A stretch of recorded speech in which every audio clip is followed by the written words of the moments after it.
Aire ya. Efectivamente, estamos en el aire, emitiendo en directo en Twitch, amigo. Ahí estamos, en directo Ahí en estamos, Twitch. perfecto. Pues bienvenidos nuevamente esta tarde a Los Silencios de Phantom, Pensar Plural. Hoy vamos a hablar de una saga que ha dejado una impronta casi imperecedera en la historia del cine, Parque Jurásico. A mí yo la tengo tatuada en el brazo, en Mr. ADN, así que será un momento especial para mí. Espero que podáis ser partícipes de ello y bueno, que lo paséis bien esta tarde dialogando sobre esta saga tan particular. Y bueno, ¿por dónde empezar? Yo soy David, estaré conduciendo el programa hoy y nos acompañan el gran Daniel. Saluda, amigo. ¿Eh?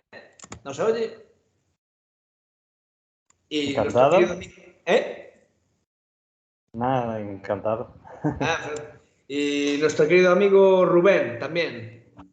Así Un que placer. Buenas compartiremos tardes. una tarde fantástica. Nuestro amigo Phantom está en la playa, desde aquí le mandamos un saludo y contamos con él en breves, ¿no?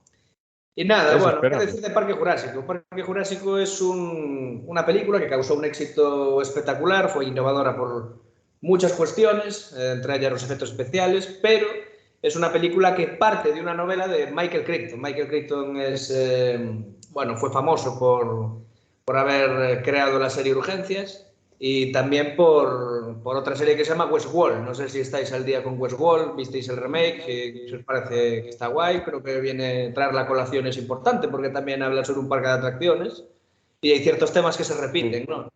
Yo vi la película antigua, una parte de ella, el 73 me parece que es, o del 74. Sí, Y luego creo que hay una serie que algún capítulo vi, pero no me llegó a convencer. No porque sí. fuese peor o mejor, sino porque en ese momento pues no me convencí. Igual le doy una oportunidad ahora y sí que me convence. Sí, además curiosamente escrita por el hermano de Christopher Nolan, por Jonathan Nolan, ¿no? Que dicen que es el Nolan inteligente. El que si le quitas ahí de los proyectos al hermano, pues se caen un poco por su propio peso. Pero bueno, no estoy del Se todo de convierte, acuerdo. se Sí. convierte en Tenan. En Tenet, hostia, bueno, habría que hablar de Tenet algún día. No sé qué os pareció la película. A mí me pareció como ejercicio narrativo fantástico, como película demasiado pedante, no quiero ofender, pero una historia en la que al protagonista le llamas el protagonista ya te indica de que vaya. Sí. Además la trama es muy liosa, es muy difícil seguirla. Sí, es demasiado confusa, ¿no? Te meten en un bucle. Y eso que decían que Inception era complicada. A mí no me parece complicada, me parece un poco tramposa, pero comparado con Tenet, madre mía, que vamos adelante, atrás, sin tener ni idea de cuándo, ni el ahora, tío, ni cuál es el hilo conductor, ni por qué la película se llama Tenet, pero bueno. Lo dejamos a la imaginación de nuestro querido amigo Nolan. Bueno, pues como veníamos diciendo, Parque Jurásico se basa en una novela de Michael Crichton del 92. Cuenta la leyenda que, bueno, que por aquel entonces Michael Crichton y Steven Spielberg eran amigos. Recuerdo que Amblin Entertainment, que es la productora de Steven Spielberg, que produjo películas tan míticas como ET, pues adquirió los derechos de la película incluso antes de que la novela se hubiera terminado, ¿no? Y dicen que hay una escena histórica en la que Michael Crichton le está contando a Spielberg lo que está escribiendo, el tío se le pone los ojos como platos y dice, esto lo quiero para mí. Tío siempre fue muy fan de las novelas de Arthur Conan Doyle, me refiero a Steven Spielberg. También bueno, de las viejas películas de dinosaurios de la Hammer, no sé si visteis alguna. Con Harryhausen también haciendo los efectos especiales, que eran como en stop motion, ¿no? Y al tío le gustaban mucho esas películas, Sí, especialmente el esas mundo. eran en parte, igual Sí, fue cuando se empezaron a mezclar los dinosaurios con los hombres primitivos, ¿no? Que sí, luego hay se nos algunas quedó en el inconsciente a todos y muchos de pequeños pensamos que llegaron a convivir y Sí. obviamente pues no convivieron ni de broma, o sea, el lapso que los separa es de Claro. casi cientos de millones de años. Sí, bueno, quedan ahí películas como Hace un millón de años, por ejemplo, que es una película también, bueno, es un clásico, ¿no? Que además creo que no hay diálogos en la película, todos son, pues eso, chapurreos de los cavernícolas. Y bueno, ha quedado como una curiosidad. La cuestión es que Steven Spielberg compra los derechos de esta película y empieza a rodarla, ¿no? Y sobre esto quiero haceros una pregunta, ¿no? Esencial, porque yo una vez leí un ensayo de Jordi Costa que hablaba un poco sobre la ciencia ficción, las adaptaciones de ciencia ficción. Y sí que es verdad que la ciencia ficción es un género que es especialmente prolífico en los libros, ¿no? Pero luego cuando esos libros se adaptan a películas, como que se van perdiendo cosas por el camino, ¿no? Como que el lenguaje cinematográfico, digamos que tiende a simplificar y a veces, dada las críticas que señalaba Costa, que es un crítico muy reconocido, de reconocido prestigio en este país, pues planteaban eso, que hasta cierto punto los temas se vulgarizaban, ¿no? Yo os quiero preguntar si, ¿qué creéis, no? Que realmente la ciencia ficción se encuentra más cómoda dentro del lenguaje de la literatura o si pensáis todo lo contrario, ¿no? Que el cine también puede dar ejemplos de lo que es una ciencia ficción modélica. Bueno, antes hablamos un poco de Christopher Nolan, ¿no? Que también ha hecho sus interacciones en la ciencia ficción. Y el hermano con precisamente la serie de Westworld. ¿Qué creéis vosotros? Bueno, yo personalmente creo que depende de los casos. Hay películas de ciencia ficción muy buenas y hay novelas de ciencia ficción muy malas. Y luego, aparte, hay casos, hay excepciones quizás, o no, no lo sé, en el que se hace una película de ciencia ficción basada en una novela o en un relato y es mejor la película. Y voy a poner un ejemplo que es el primero que se me ocurre y creo que se nos ocurriría a todos.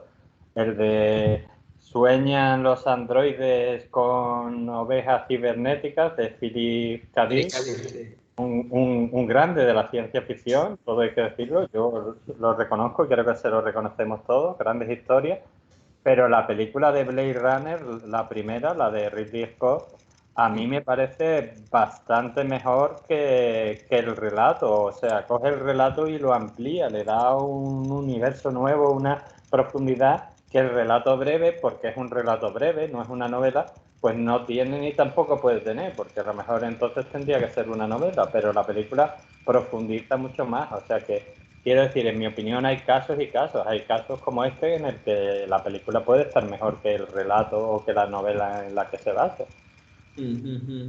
Sí, es curioso el caso, porque eso yo creo que es bastante raro, porque normalmente las películas se inspiran en fragmentos de novelas, no cogen un relato y lo proyectan. Me quiere sonar que la película de They Live, de Están vivos de Carpenter del 87, que bueno, más o menos podría decirse que es un poco ciencia ficción, un porcentaje diría yo que tiene ciencia ficción. Se inspira en un relato corto que no me acuerdo bien el nombre, de unos 15 o 20 años antes, que es un relato a lo mejor de 4 páginas. Y la película lo que hace es ampliar el relato y darle todavía más calidad y hacer que la gente se preocupe por leer el relato cuando empieza a investigar algo sobre la película.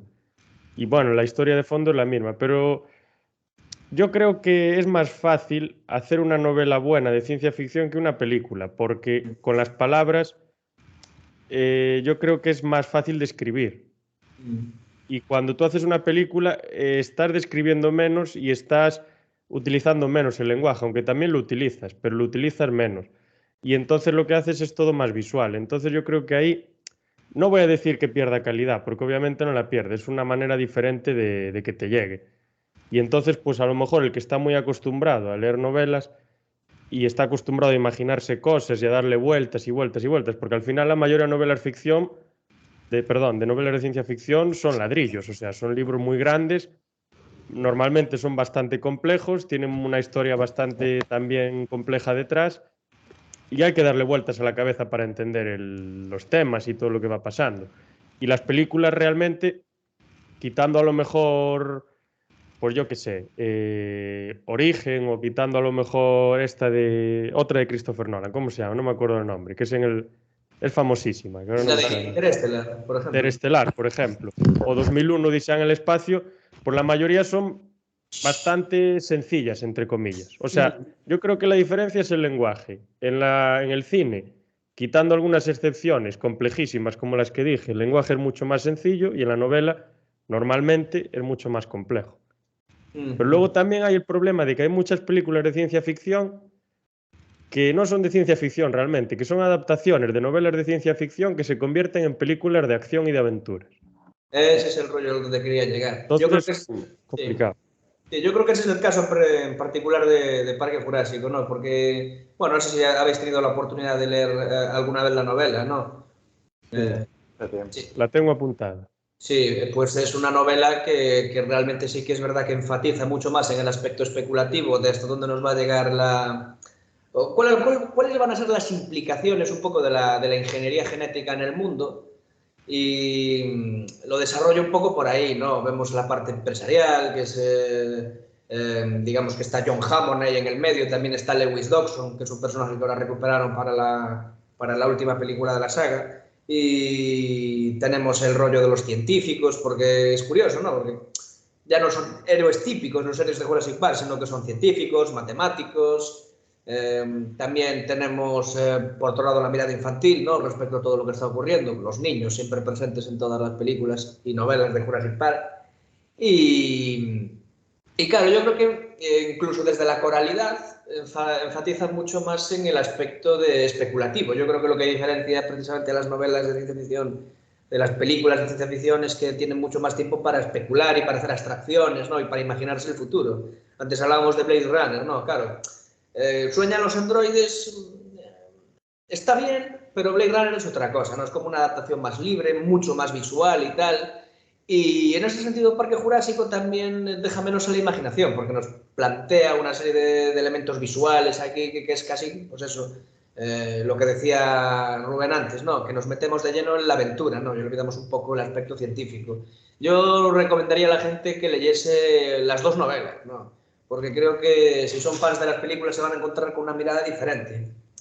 En ese sentido, bueno, tampoco está muy alejado de lo que estamos diciendo ahora de lo que dijimos hace unas semanas del planeta de los simios, ¿no? La novela y la película tienen sus diferencias Sí, tienen bastantes, importantes. pero yo creo que tienen más conexión, porque, bueno, en el caso de Parque Jurásico, no sé si el autor de la novela estuvo metido en el guión y en el equipo de producción y demás, Sí. pero en el caso del Planeta de los Simios, en las 3 o 4 primeras películas, Pierre Boulet estaba ahí metido. Incluso él presentó un guión para una de las segundas películas que él quería desarrollar, que al final, por suerte o por desgracia, pues no se llegó a aplicar, porque era, bueno, una cosa un poco rocambolesca.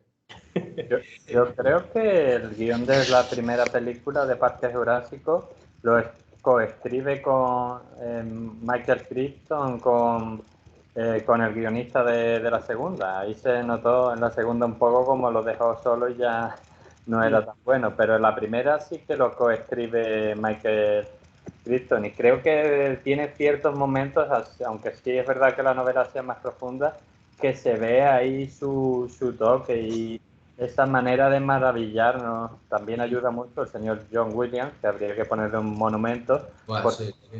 esa escena en la que ellos ven los primeros dinosaurios en la isla y tal, con esa música, yo creo que es historia del cine directamente.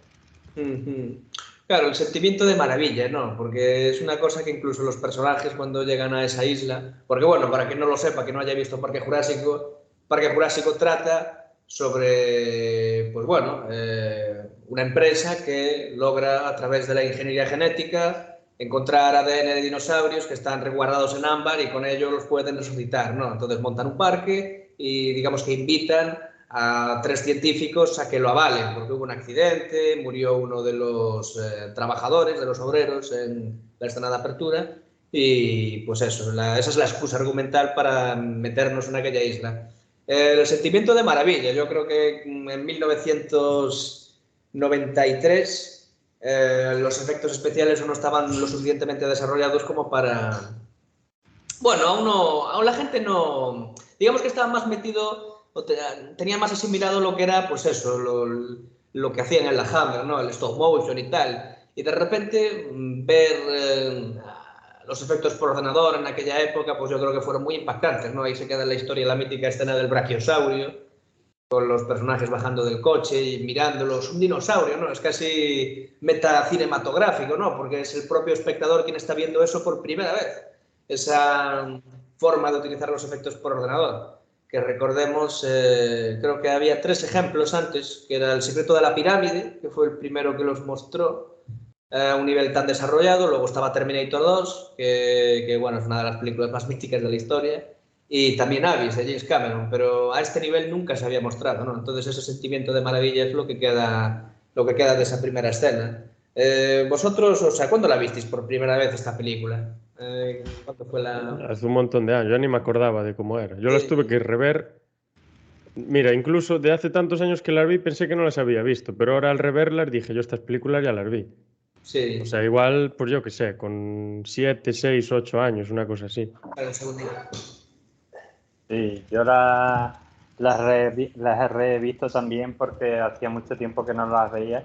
Y la primera, pues, yo la vi en el cine, de hecho. Es decir, la segunda la vi en un cine de verano y la tercera también la vi en el cine, que además pusieron un programa de estos dobles de que te ponían dos películas a la vez. O sea, que yo las tres las vi en el cine. Además, tengo una anécdota, si queréis, muy curiosa de cuando fui a ver, cuando un amigo me ha contado esta anécdota, esto no me ha pasado a mí, que quede claro.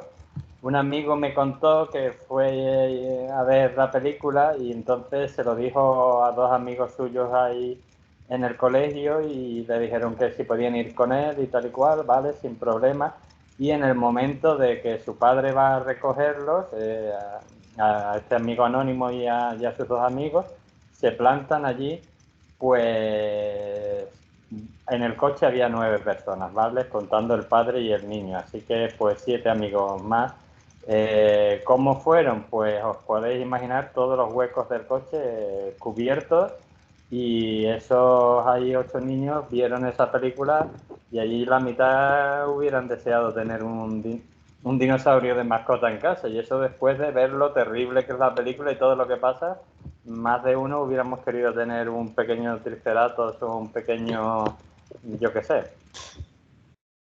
Sí, sí. No es curioso, ¿no? Lo que dices de que realmente pasan cosas terribles en esta película. Spielberg decía que no había dejado que sus hijos la vieran hasta que cumplieron los 15 años. Porque al final sí que es verdad que la película, y sobre todo gracias a estas últimas secuelas, ¿no? Pues digamos que se ha enfocado más en un público, pues eso, más infantil, más juvenil y tal, pero joder, la primera Jurassic Park es una película bastante violenta. O sea, tiene momentos incluso bastante gores. No, aquella célebre escena con Laura Dern siendo perseguida por un velociraptor y como el brazo de Samuel Jackson, spoiler, spoiler, le entra por la espalda, ¿no? Y bueno, cuando se comen al abogado, el señor Genaro. Sí, sí, sí. Bien Es bastante merecido. gore. Sí, eso es algo que comparte con el libro también, que es bastante bestia. No tanto, ¿no? En el libro recuerdo que incluso hay, en el segundo, se llegan a comer a un bebé en el segundo libro, unos compis, ¿no? Porque salen de la isla y tal. Sí, una de las partes fundamentales del libro que no se desarrolla en la película es que los dinosaurios, pues eso, muchos consiguen salir de la isla, muchos consiguen llegar a Costa Rica. Y ahí es donde empiezan los rumores y tal. Eso pasa en Mm. la tercera, me parece, ¿no? Al final, no voy a contar tampoco mucho cómo pasa, pero hay algo ahí. Sí, sí, sí, lo de... Life finds its way. Sí, y es bastante curioso, ¿no? Que siempre me hizo mucha gracia que... Bueno, hay algunas escenas donde vemos a las personalidades ahí de los científicos, ¿no? Que repito que no son los típicos héroes. Y realmente tienen conversaciones que son, bueno, bastante filosóficas, ¿no? Recordemos la escena del restaurante cuando están comiendo y los tíos están diciendo, sí, ¿hasta qué punto podemos disponer del poder de la genética? ¿Hasta qué punto la ciencia podemos utilizarla para lograr sacar pasta, ¿no? Tenemos al abogado y a John Hammond diciendo, sí, bueno, les cobraremos aquí 10.000 euros o 10.000 dólares al día porque la gente lo pagará y tal. Y el Malcolm dice, ¿no veis el peligro que estáis montando aquí? Y lo esgrimís como el revólver que encontró, el revólver que el niño le encontró al padre. O sea, es delirante, ¿no? Pero bueno, es bastante interesante desde ese punto, yo también creo, ¿no? También, Sí, lo hace muy bien cómo critica la posibilidad de aplicar la ingeniería genética. Es la primera, o sea, la primera parte de la primera película, cuando están en ese lugar interactivo y todo ese rollo, con la pantalla y que les explican todo eso, está genial, porque es casi una explicación para niños, para esa gente que son científicos de prestigio avanzados. Bueno, Jeff Goldblum se llama el Jeff actor, ¿no? Goldblum, El de sí. la mosca, ese creo que es matemático, una cosa así o algo así. Pero bueno, les explica cómo, pues a través del genoma, pues de la secuencia, pues a algunos les faltan algún trozo o lo que sea, entonces pues le meten el genoma de la rana, de un anfibio, claro. Entonces al final dices, bueno, sí, la idea es ingeniosa, pero ¿qué te puede salir de ahí?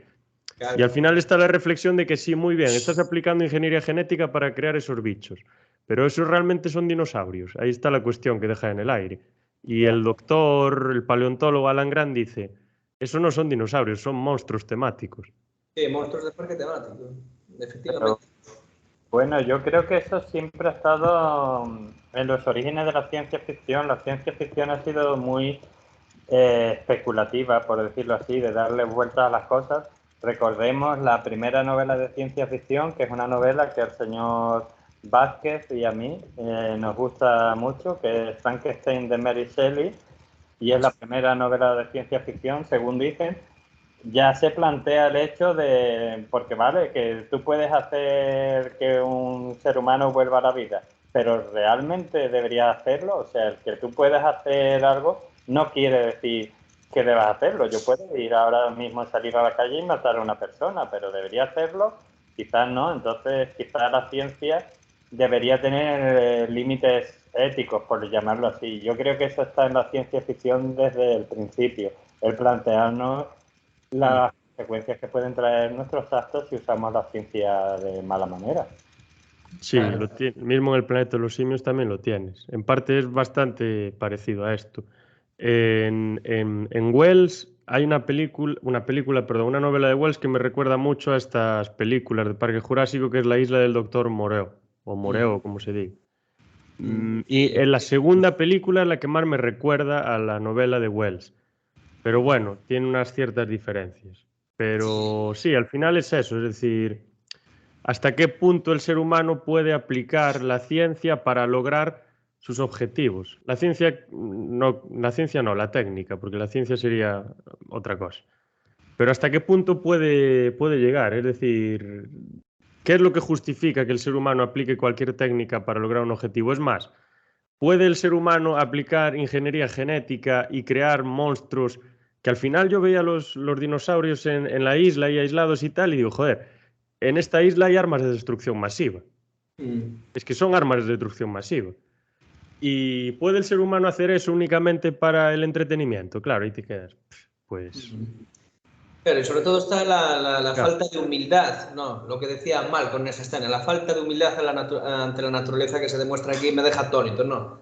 Porque claro, o sea, intentas controlar sus genes, pero como los has mezclado con otros animales, pues no sabes cómo van a reaccionar al final. ¿Y qué pasa? Que aunque creen todos los dinosaurios hembras, se van a reproducir porque hay ciertas ranas que en determinado momento de su vida cambian de sexo, y entonces, claro, Es que ahí es donde meten la pata. entonces, claro, esa falta de humildad, esa falta de, bueno, digamos que antropocentrismo, ¿no? De que el ser humano es el centro de todo, es lo que al final siempre lo conduce hacia su destrucción. No, ellos también, joder, los que crearon Skynet también creían que podían controlar Skynet hasta que Skynet se les revela, ¿no? Es un poco esa dinámica, ¿no? De esas películas de aquel entonces, con la empresa malvada haciendo sus inversiones y sus experimentos y al final todo se les va de madre. Es algo que incluso se ha repetido en Alien, ¿no? Hablabas antes de la isla del Doctor Moreau y me vino también a la cabeza la película de Alien, ¿no? Con ese androide creado de Alien Covenant, perdón, no sé si la visteis los dos, la de Alien Covenant, Sí, ¿no? sí. La vi hace poco, la verdad es que la recordaba peor. Pero tenemos aquí a ese androide creado por la Weyland Yutani, bueno, la Weyland por aquel entonces, porque no había estado fusionada con Yutani, y se le puede atribuir, digamos, la creación del primer xenomorfo a través pues, de una serie de experimentos, ¿no? Llevados a cabo en un lugar muy concreto, tal. Estaba él solo. Sí, es muy, muy curioso, ¿no? Toda esa analogía, ¿no? Todas esas historias que se repiten o esos elementos que se repiten de las películas de aquella época. Curioso y peligroso. Sí, sí, sí. Sí, Y al pero final es lo de siempre también. Perdón, Daniel, un segundo. no, no. Es el tema de, al final, el empresario que se mete por el medio. No, no es que la técnica o la ciencia en sí sean malas, al final son herramientas. O sea, una calculadora en sí misma no es mala. Si tú utilizas una calculadora para calcular la trayectoria que va a seguir, la bomba que vas a lanzar para matar a los yemeníes, pues entonces sí que es mala la calculadora. No es mala, es que estás haciendo un mal uso de la calculadora. Pues lo mismo pasaría con la técnica y la ciencia. O sea, estas películas, bueno, a lo mejor al principio, novelas del siglo XIX de ciencia ficción, como la ciencia estaba desarrollándose fuertemente y había pues creencias religiosas de arraigo y otras creencias y tal, a lo mejor sí que criticaban a la ciencia y a la técnica en sí. Pero ya en el siglo XX, estas novelas de ciencia ficción, ya a mediados, finales del siglo XX, ya dices, no, no critican a la técnica o a la ciencia, lo que critican es el uso irresponsable de la técnica y de la ciencia. Es que es eso, yo creo que lo habéis explicado muy bien. El tema es que la ciencia te puede servir para mejorar nuestras vidas o te puede servir para acabar con la Tierra, así de claro. Entonces, claro, ahí está el tema. Entonces, y el ser humano ha demostrado en su historia, en los últimos siglos y en toda su historia en general, pero digamos los últimos siglos, que es donde la ciencia se ha desarrollado más, que puede tener un uso de la ciencia totalmente catastrófico. Por eso yo creo que la ciencia ficción, tanto en las novelas como en el cine, constantemente nos están recordando hasta dónde podemos acabar si no somos responsables, porque es que es lo que pasa, y es lo que he comentado Rubén. Muchas veces la ciencia no se hace sino por sí, porque si está financiada por un señor o una señora, ese señor quiere beneficios económicos. Y te digo yo a ti que le importa muy poco los daños que se puede hacer. Y un poco la prueba es este mismo parque jurásico. El señor Hammond lo que quería era sus dineros ahí con el parque. No le interesaba nada más. Y él quería que llegaran estos señores y eran estas islas fantásticas y ya está. Lo que pasa es que luego las cosas se tuercen, claro, la naturaleza. Y ya no solo su dinero, es una cabezonería que él tenía en mente. Él quería como ver cómo se desarrollaban esos bicharracos, porque ya no los podemos llamar ni dinosaurios. Y estaba empecinado con eso y con eso y con eso. Y no le llegó a hacerlo en la primera película, que tuvo que hacerlo en la segunda también. Y en la segunda yo creo que de una forma muchísimo más peligrosa, porque en la primera, aunque realmente también, una vez que tú creas esos animales, los encierras y les haces vivir en cautividad, en parte también se te pueden exigir respuestas por someterlos a esa existencia, porque al final, ¿para qué los traes a vivir si los metes en unas jaulas? Pero en términos de peligrosidad, pues la peligrosidad, si eso se controlase, sería bastante baja, que estaría todo bien controlado. Pero claro, en la segunda película ya los dejas en una isla, acampando a sus anchas. Primero que, o sea, al final la población crecerá tanto que al final acabarán saliendo de la isla, como pasa de una manera un poco absurda con un Triceratops, no, un Tyrannosaurus Rex, que en fin, creo que es la peor escena de las tres películas y quizá de toda la saga. Es curioso, cuando lleguemos a eso lo explicaremos también detenidamente. Sí, Y cuando claro, lleguemos no es solo eso, sino que si tú vas a hacer un trabajo de campo, unos paleontólogos o tal, que realmente no estás estudiando los dinosaurios, estás estudiando a esos animales creados a partir de un porcentaje bastante alto del genoma del dinosaurio, pero no los dinosaurios en sí. Y esto lo decía Grant también todo el rato, que estos no son dinosaurios. Yo si quiero estudiar los dinosaurios no los voy a estudiar a ellos porque se comportan diferente. Y bueno, en el caso de que quieran estudiarlos, pues también es peligroso, porque están ahí en libertad y te pueden hacer cualquier cosa. O sea, imaginaos esto en que pasase de verdad. O sea, sería una auténtica barbaridad, sería peligrosísimo. Es que es una bomba de relojería. Lo que podría salir de ahí, aparte que creas tú unos animales, o sea, unas entidades que tienen unas capacidades súper desarrolladas, pues imaginaos la capacidad de adaptación que tendrían estos animales y lo que podrían llegar a dar de sí. Bueno, no lo quiero pensar, que me dan ya... Sí, eso se desarrolla un poco la nueva trilogía, ¿no? En la controvertida nueva trilogía. Pero bueno, yo creo que llegamos a un punto antes donde hablábamos de los avances de la técnica en sí, y yo creo que Parque Jurásico, si fue revolucionario en su día, tal y como dijimos antes, fue precisamente por el uso de los efectos especiales, ¿no? El avance de la técnica también puede conllevar ciertas cuestiones, ¿no? Como que algunas personas se queden sin trabajo. yo quisiera remarcar aquí una cuestión que es muy interesante. Bueno, la revolución industrial, lo que ocurrió aquí. Pues aquí pasó un poco lo mismo. O sea, realmente el encargado de efectos especiales se llamaba Phil Tippett, el mítico Phil Tippett, que estrenó hace poco una película que lleva haciendo 30 años, ¿no? La estrenó en el Festival de Sitges, no recuerdo el nombre. Pero las técnicas de stop motion de Phil Tippett fueron sustituidas a mitad de película por las técnicas por ordenador. Hablábamos antes de que esta película, pues, de alguna forma nos advierte de los peligros de la sobreexplotación de según qué cosas, ¿no? De según qué técnicas. Hoy en día estamos viviendo la época del CGI. Hoy prácticamente todos los efectos especiales se hacen por CGI y, bueno, los efectos prácticos han quedado reducidos al mínimo común denominador, o sea, prácticamente nada. Entonces, ¿qué creéis al respecto? Se dice también que los efectos especiales de esta primera película, que para mí son de los pocos que superan lo que llaman el valle inquietante, ¿no? Esa cuestión en el cerebro que te dice lo que es verdad, o sea, que te señala lo que es verdad y lo que es mentira.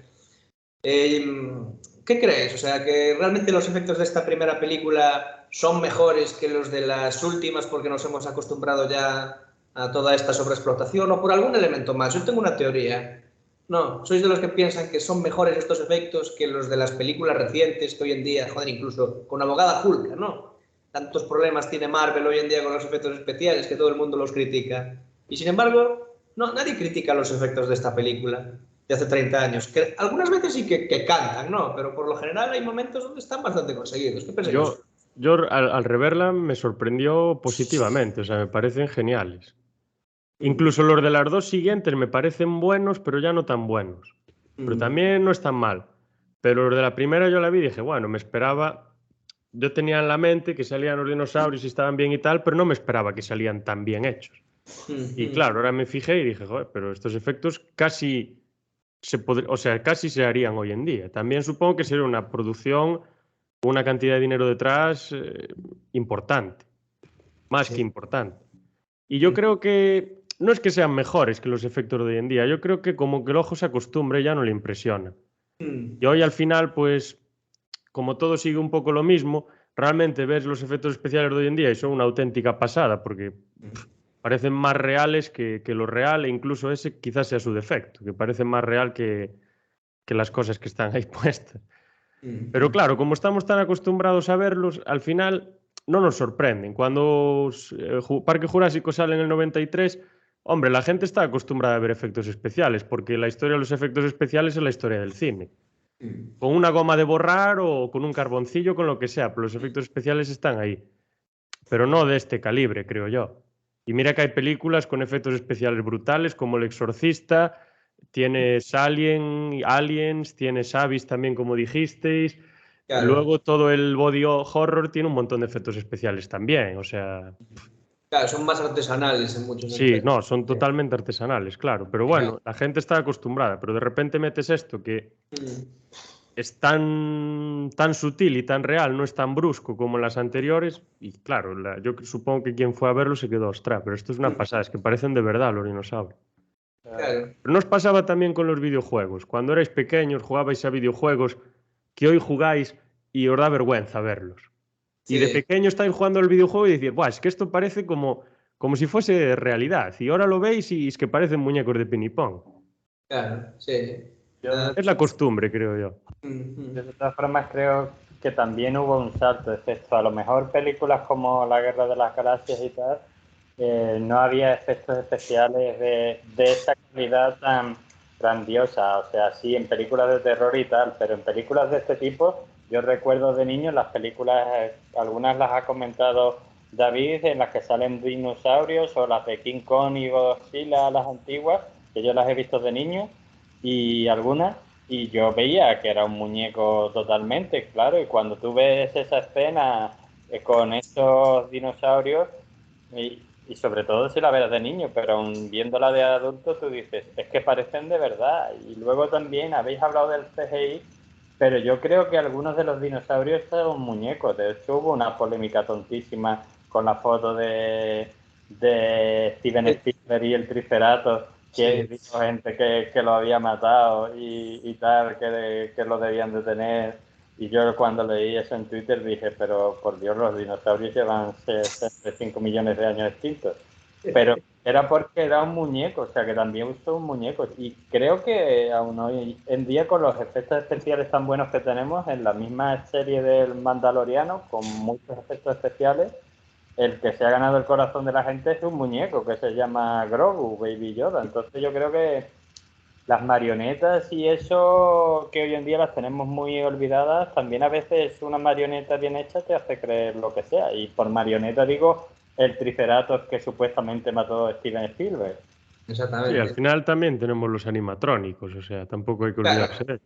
Si se sí, le pues, pone un buen maquillaje al animatrónico, con que se le dé naturalidad al movimiento, parece más real todavía que cualquier efecto especial, porque está ahí realmente. claro, yo cuando escucho comentarios y cuando leo comentarios sobre que los efectos de esta primera película son mejores que de las últimas, yo pienso, sí, no, al final, no, porque es lo que decís vosotros. Realmente la primera película de Parque Jurásico tiene de las tomas por CGI muy contadas, es decir, no tiene tantas. Y hay como transiciones entre CGI, animatrónico, muñeco, ¿sabes? No. Y al final, que es una de las cuestiones que a mí siempre me parecieron más fascinantes, ¿no? Porque, claro, los efectos especiales pueden ser buenos, pero si no tienes una visión de director, si no tienes una capacidad de encuadre, una fotografía buena, si no cuidas esos detalles, al final se nota, ¿no? Y eso es lo que pasa con las últimas. La primera Parque Jurásico, por ejemplo, la escena del Rex se desarrolla de noche, ¿no? La escena de los raptores en la cocina se desarrolla con una iluminación muy particular, hay un juego de sombras ahí interesante, ¿no? La primera vez que vemos al raptor entrar en la cocina vemos su sombra, en plan, sobre precisamente el dibujo que hay en la pared, y es casi muy expresionista y tal. Pero es eso, ¿no? Si no tienes un buen director, si no tienes una visión muy concreta para camuflar esos pequeños errores que pueden tener esos efectos que, bueno, que eran efectos digitales, pero eran muy casi prehistóricos, ¿no? O sea, eran de los primeros efectos que realmente veíamos en el cine con esa magnitud. Y bueno, la escena del tiranosaurio a mí me parece también un prodigio del suspense, ¿no? Y de la tensión, y que se nota perfectamente a la mano de un artesano como es Steven Spielberg al final. Artista y artesano también, porque hay que saber manejar todo tipo de eso, de saber la fotografía, saber que va a haber un charco que va a pisar ahora el dinosaurio y tal. No, y claro, no es que sean mejores, los efectos de hoy en día, sobre todo en las últimas películas, sí que es verdad que la piel es mucho más realista y todo eso, pero como la mayoría de las escenas se desarrollan de día, ¿no? En ambientes más, pues eso, artificiales, pues que parece que canta más. No significa que sean peores. Entonces, claro, en este aspecto, cuando yo veo a la gente rayarse tanto por los efectos de abogada Hulka y todo eso, que bueno, no vi el primer capítulo, no sé si lo visteis. Yo nada, yo nada. Y, aún no. Yo la veré, Abogada y de Marvel, esa serie tengo que verla. Pero Hostia, bueno, sale Matt Murdock. sí, sí, sale Daredevil también, o sea Sí, que sí, sí. Pues eso es lo que, básicamente es lo que yo pienso, ¿no? Al respecto. Que a veces no solo los efectos especiales, sino la mano del director. Y, y sobre King Kong, volveremos cuando lleguemos a la segunda, que yo creo que tiene bastante que ver. De hecho, En la Isla Calavera, y la Isla Calavera, sí, que también tiene prácticamente. sus Sí, historias. tiene su parecido, la verdad, sí, sí que lo tiene. Sí, sí, de hecho el propio Ian Malcolm en una escena, cuando entran en el parque, dicen, ¿a quién tienen aquí? ¿A King Kong? sí. Sí, sí, sí. Y Sí, bueno, o Godzilla, yo lo veía un poco como Godzilla del Hacendado, por decirlo así. de Godzilla también tiene, en la segunda hay una coña muy, muy, muy, muy graciosa, sí, en la ciudad, ¿no? En la escena de la ciudad. Que a mí nunca me gustó, ¿no? Pero bueno, cuando lleguemos a ese momento ya hablaremos, A mí ¿no? es lo que Hostia, menos me gusta de todas las películas. sí, la segunda, sí, a mí también. No sé, a ver, Al a mí final, realmente... a ver, al final es un dinosaurio, es un Tyrannosaurus Rex, pero Mm, en una ciudad con los medios que hay, eso dura 5 minutos, si los claro, dura. claro. Pero bueno, yo creo que querían hacer un poco una analogía con el final del Mundo Perdido de la novela. que también El Mundo Perdido es la base sobre la que luego se desarrolla la película de King Kong, ¿no? Cuando llevan a King Kong a la ciudad y al final acaban matándolo. Joder, en el Mundo Perdido creo que llevan a un dinosaurio también a la ciudad, si no en el libro de Arthur Conan Doyle, porque hace tiempo que lo leí, no me acuerdo. En la película original de stop motion en blanco y negro, creo que, no sé si llega a ser muda, creo que sí, que era muda. Se llevan ahí a la ciudad al dinosaurio, ¿no? También es curioso que El Mundo Perdido, bueno, si queréis podemos concluir, ¿no?, con la primera y continuamos con la segunda, El Mundo Perdido, si queréis decir algo, ¿no?, al respecto. Una película con mucha repercusión, fue en su día la más taquillera de la historia. Y bueno, a mí particularmente es la que más me gusta. Creo que puedo decir que es la única que realmente me parece buena de toda la saga, ¿no? Las otras Sí, también, pero bueno, sí. se podría decir. Yo creo que la más interesante, de las nuevas ya no me acuerdo, pero también las vi en el cine en su momento y las vi de aquella manera, porque tampoco estaba muy interesado. Pero la primera del 93 yo creo que sí que es la más interesante en el sentido de que presenta esta temática y se ve un poco por dónde van a ir los tiros, se ve un poco quiénes son, entre comillas, voy a decir, los buenos, quiénes son los malos. Porque al final tampoco puedes decir John Hammond, el empresario, es malo. Tampoco, o sea, bueno. Y se ve todo ese entramado, ¿no? Y se ve un poco como lucha la ciencia oficial, que representa al paleontólogo, que representa a su amiga, no sé, no me acuerdo ahora el nombre. Elizalde. Elizalde, le que representa también este matemático y toda esta gente, y luego un poco la ciencia dirigida a satisfacer otros propósitos que no son los meramente relacionados con el conocimiento. Y se ve muy bien eso, que es algo que pasa constantemente. Se ve el problema también de la financiación de las investigaciones científicas, que es algo que está al pie de la letra, o sea, está a la orden del día. O sea, las personas, los científicos, para investigar necesitan financiación, porque los instrumentos que tienen hay que comprarlos, tienen que comer, hay que pagarles, todo el tema este. Y claro, uno pensaría, no, pero independientemente de la financiación, el científico va a hacer su trabajo como tiene que hacerlo.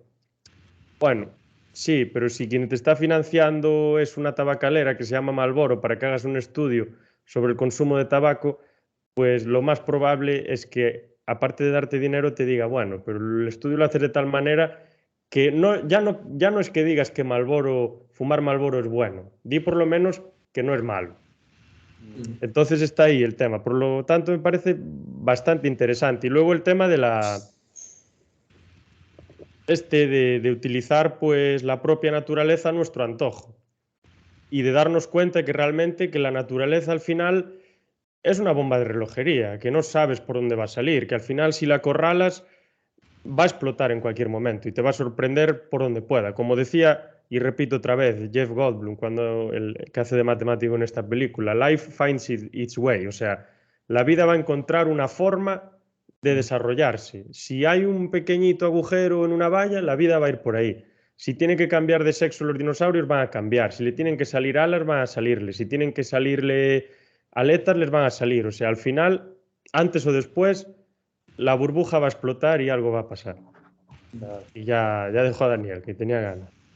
No, yo la verdad que estoy de acuerdo con lo que has dicho y solo comentaré unas cosas. En cuanto a John Hammond, que es además director de cine, por cierto, aparte de actor. De hecho, yo creo que es mejor director que actor. No es que aquí lo hiciera mal. Y hermano del gran biólogo, ¿no? El naturalista. Sí, David Attenborough. Pues yo no creo que sea malo, pero sí un irresponsable y la responsabilidad se paga. Como diría mi tío, los accidentes ocurren porque la gente comete imprudencias. Tú pones una taza en el borde de la mesa y ahora te levantas, te vas a la mesa y se cae. Si la taza hubiera estado en el centro de la mesa, pues habría manchado un poco, pero no se habría roto. Pues ese es el tema, la imprudencia se paga. Sí que me gusta mucho la parte del debate, como ha comentado Rubén. También me encanta cómo el personaje de Jake Goldblum a la vez explica la teoría del caos, que muchos no la conocíamos en aquel momento, pues yo vi esta peli de niño, y además intenta ligar con la antropóloga. Ahí se ve a un buen actor, ¿no? Parece una tontería, pero que está bien hecha la escena porque te enteras de las dos cosas a la vez. Y luego comentar solo dos detalles. gran parte de la grandeza de esta película, aparte del guión, por supuesto, es que tienes a un maestro de la música como John Williams. O sea, si tú quitas las bandas sonoras de John Williams de las películas en las que están, la película a lo mejor se perdía, ¿qué te digo yo?, la cuarta parte mínimo. Y luego lo que ha dicho David, Steven Spielberg es un maestro del cine. O sea, yo lo considero entre los grandes. Aquí cada uno tiene sus opiniones, pero yo pues tengo mis cineastas, que sí, Kurosawa, Hitchcock, Tarantino. Pues Steven Spielberg estaría en esa isla, porque como pocos él puede hacer el arte de fascinarte, de contarte un cuento y que te lo creas. Y es que él sabe manejar la historia, las imágenes de forma que pocos hacen. Por eso yo creo que Steven Spielberg es de esos directores que, aun las películas malas suyas, ahora que vamos a hablar de la segunda, son mejores que las buenas de algunos directores. Y yo ya lo dejo ahí, recomendando a quien no haya visto Parque Jurásico 1 que la vea, que es una película digna de ver. Para mí, historia del cine. Totalmente, efectivamente, sí. Me hizo mucha gracia, ¿no?, que habláramos ahora de Jeff Goldblum y las capacidades interpretativas que tiene. De hecho, hay alguna escena que la improvisó, ¿no? Porque él es un poco un actor de ese estilo, ¿no? Le gusta improvisar, meter coñas y tal.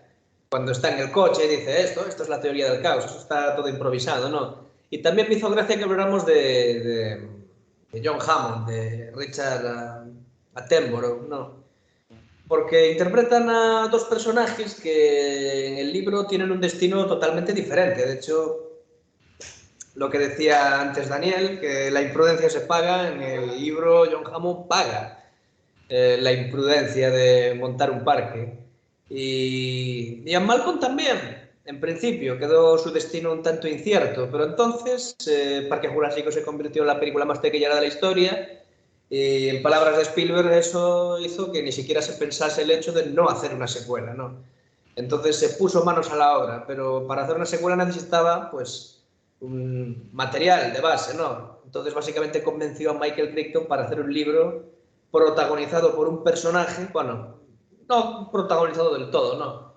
Pero donde un personaje que supuestamente ya había muerto en la anterior novela, pues asumiera un rol casi de coprotagónico, ¿no? El Mundo Perdido es una novela que sale a posteriori de la primera película de Jurassic Park y pone, digamos, que en un papel central al personaje de Ian Malcolm y el de Sarah Harding, ¿no? Que hace un poco las veces de Ellie Sattler en el anterior libro. Es, digamos, que la alumna aventajada del matemático.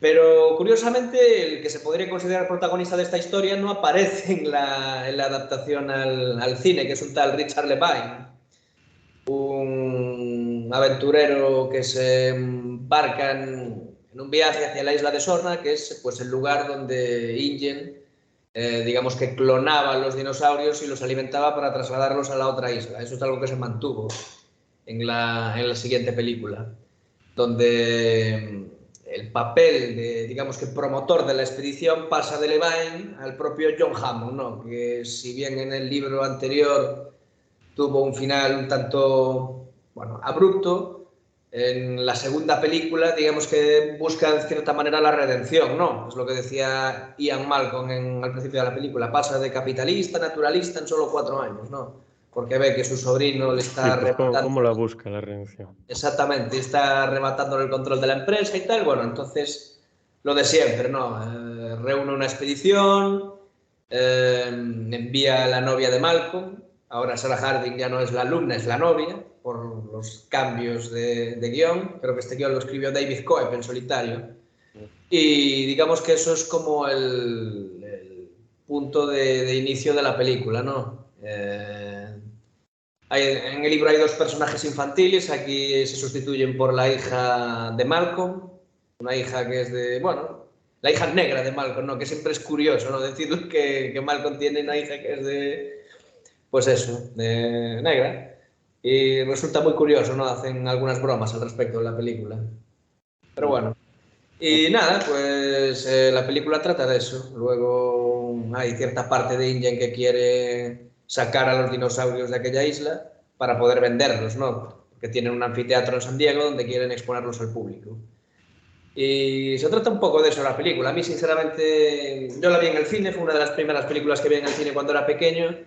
Y a mí me gustó, o sea, estaba bastante obsesionado con el merchandising y tal. Y la verdad es que, claro, yo no buscaba más que dinosaurios y tal. Aún así, por mucho que Steven Spielberg diga que es de sus peores películas, como dijo punto Daniel antes acertadamente, también hay quienes dicen que la dirigió telemáticamente por videoconferencia. Yo creo que eso es una estupidez, ¿no? Pero bueno, porque hay material de Spielberg en esa isla. Pero bueno, es una película un poco de aventurillas que guarda ciertas reminiscencias con una película que es Atari también de John Ford, y no creo que tenga muchas más aspiraciones que ser un buen entretenimiento. Hablábamos antes de King Kong, ¿no? Yo creo que es una película que trata de recuperar pues, esos elementos de la novela de Arthur Conan Doyle, que también se llama El Mundo Perdido, y algunos aspectos de King Kong también, sobre todo con ese final.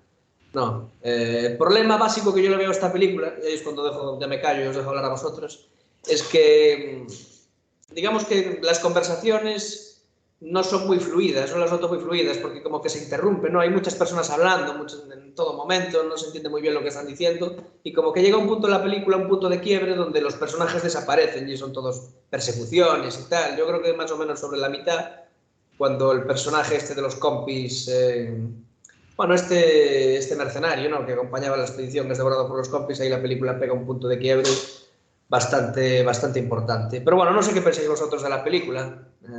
Sí, me callo yo. Yo comentaré un par de cosas.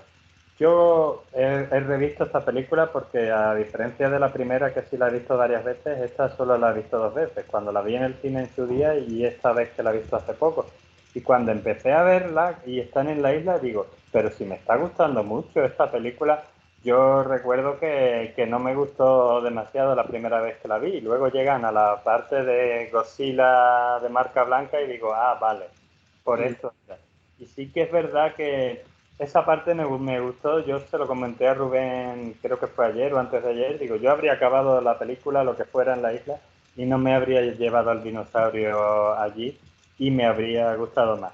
Y luego pasa un poco lo que tú has comentado, porque yo veo que hay tramas que no se resuelven. Por ejemplo, toda la historia del cazador que quería cazar a un tiranosaurio y tal, pues al final cuando se lo llevan de la isla, pues ese cazador no vuelve a aparecer más y el tiranosaurio no tiene ninguna relación con él. Que, a ver, no es que el fin tenga que ser como yo diga, pero lo lógico es que se hubiera acabado de una de las dos formas. O el cazador mata al tiranosaurio o el tiranosaurio mata al cazador. O bueno, se matan ambos.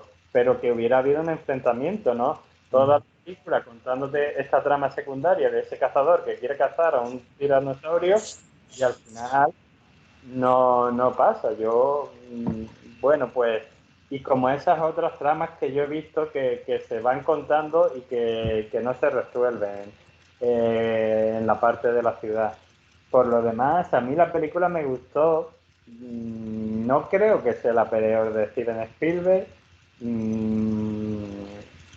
No es de las mejores, pero bueno, yo creo que Caballo de Guerra, que es una película que está bien, pues digo, pues Spielberg, aquí hace un poco la siesta.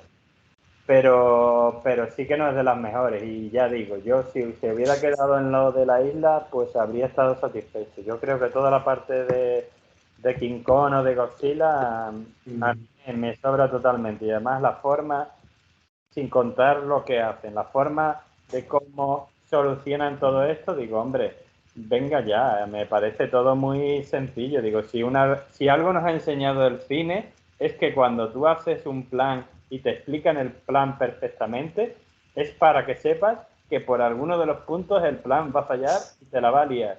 Y aquí ellos te explican el plan y funciona. Digo, no, eso no puede ser. O sea, tú planeas el robo perfecto y nunca es como lo has planeado. Pues tú planeas el tema de vamos a hacer tal y tal, y todo pasa como el señor Malcolm quiere, pues digo, no, me parece Muy sencillo. Parece que se hubieran quedado sin dinero y hubieran dicho, bueno, vamos a solucionar esto ya.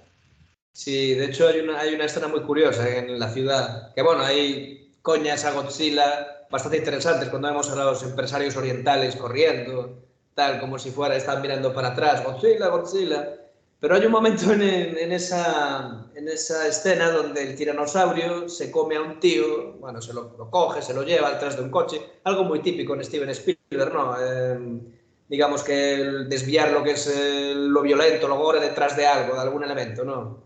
Y se lo lleva detrás de un coche tal y se lo come. Pues ese tío es el guionista, es David Coeb, así que en los créditos está acreditado como cabrón sin suerte, lo llaman. Así que eso ya es un ejemplo de lo en serio que se tomó Spielberg, pues esta película, que como tú dices sí que es verdad que deja tramas en el aire completamente. O sea, creo que el personaje de Sarah Harding desaparece a mitad de la película.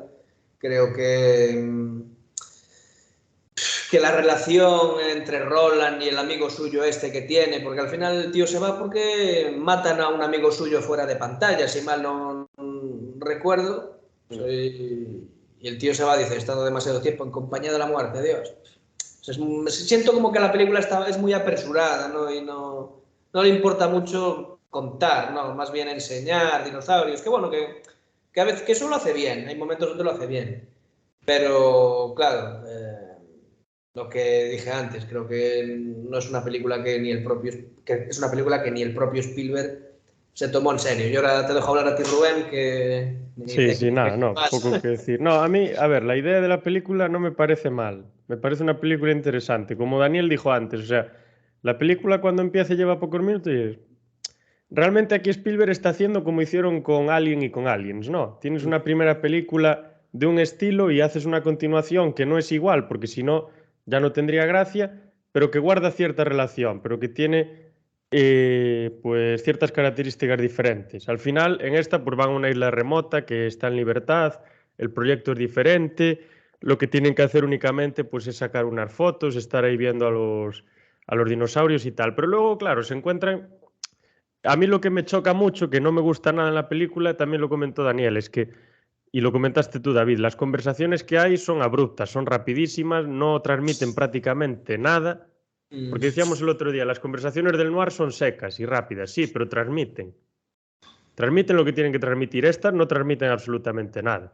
Y las cosas creo que pasan demasiado rápido, y eso que es una película de 2 horas. Pero creo que se centra excesivamente en la acción, que tampoco tiene nada de malo que una película tenga acción, porque eso la hace entretenida y todo lo que sea.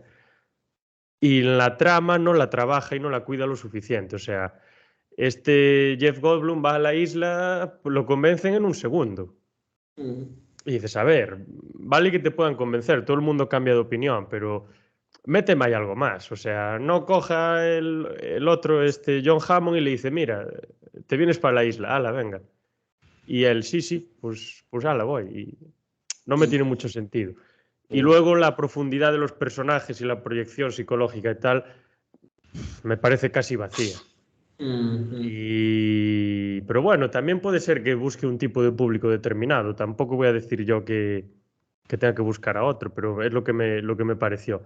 Y luego, claro, esa mezcla entre King Kong y Godzilla, ese dinosaurio hiperinteligente y súper ágil que luego sale del cargo, pero es todo lo contrario, que no es capaz ni de pasar por debajo de un semáforo, pero es capaz de meterse en un cargo y cerrarlo, y dices, a ver, ¿en qué quedamos? O sea, no lo cierra él, lo cierran, pero tiene la suficiente inteligencia para saber que metiéndote ahí puedes transportarte. Y luego llegas a la ciudad y ves un semáforo y le pegas un mordisco. O sea, ¿en qué quedamos? ¿Es Sí, listo o es tonto?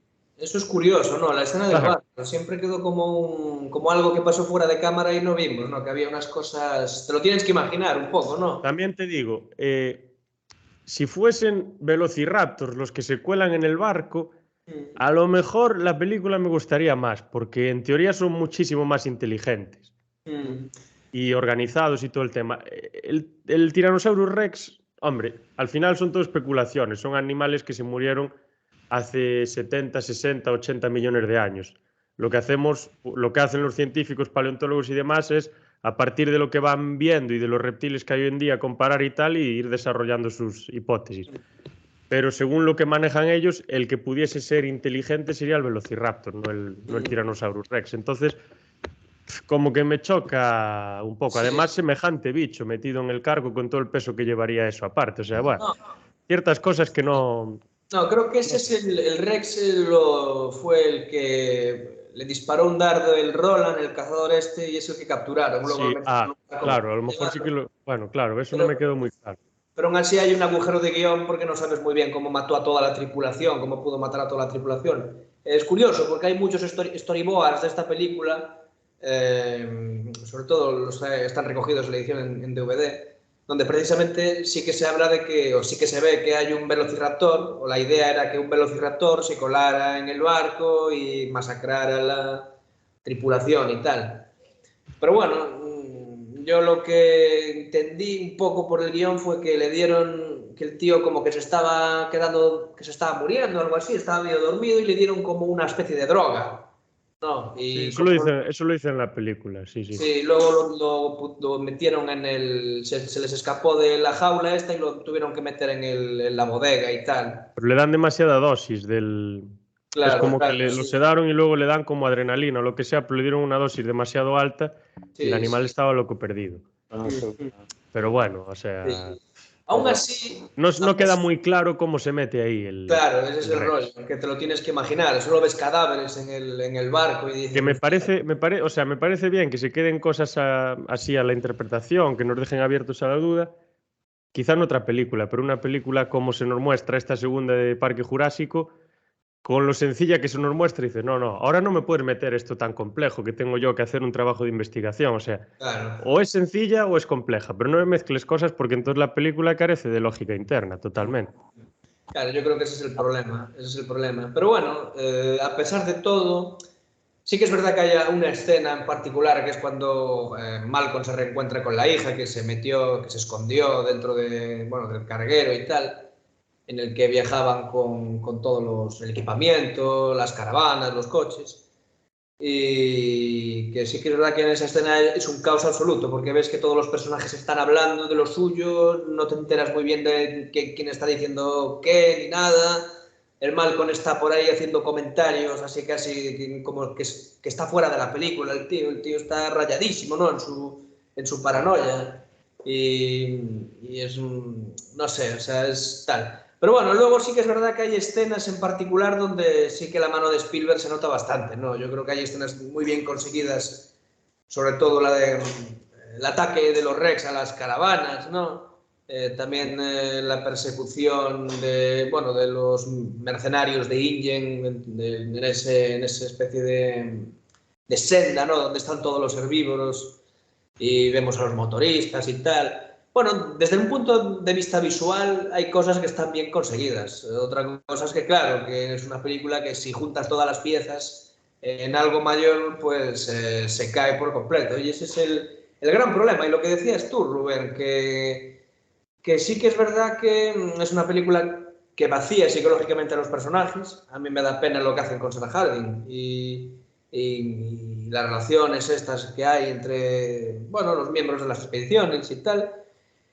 Y bueno, yo creo que eso también lo vieron los productores y por eso hicieron, y ahora podemos ya pasar a la tercera parte, Parque Jurásico 3 básicamente como lo que es, ¿no? Que es una película casi que podemos denominar como, como heredera, ¿no? De cierto espíritu de serie B, de película de diversión, de palomitas, sin ninguna pretensión más que mostrar dinosaurios intentando comerse a seres humanos, ¿no?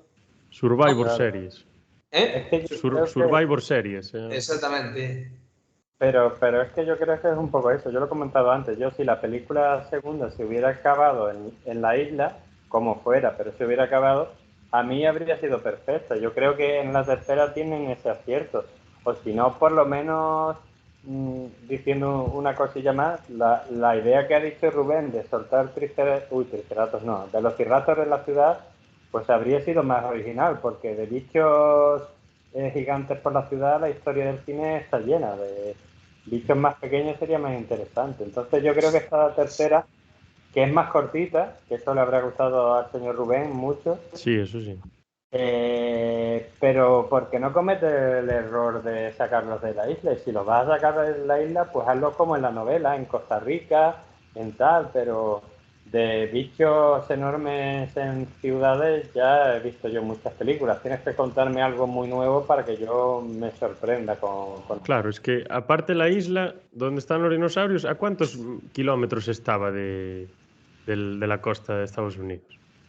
En Costa Rica, bueno, no sé, no habría que mirar en Google Maps. Una barbaridad, o sea. Sí, sí, está en Costa Rica, o sea, la isla está en Centroamérica. Estaba ya a 300 millas de Costa Rica, o sea, debía estar a 1000 y pico kilómetros de Estados Unidos.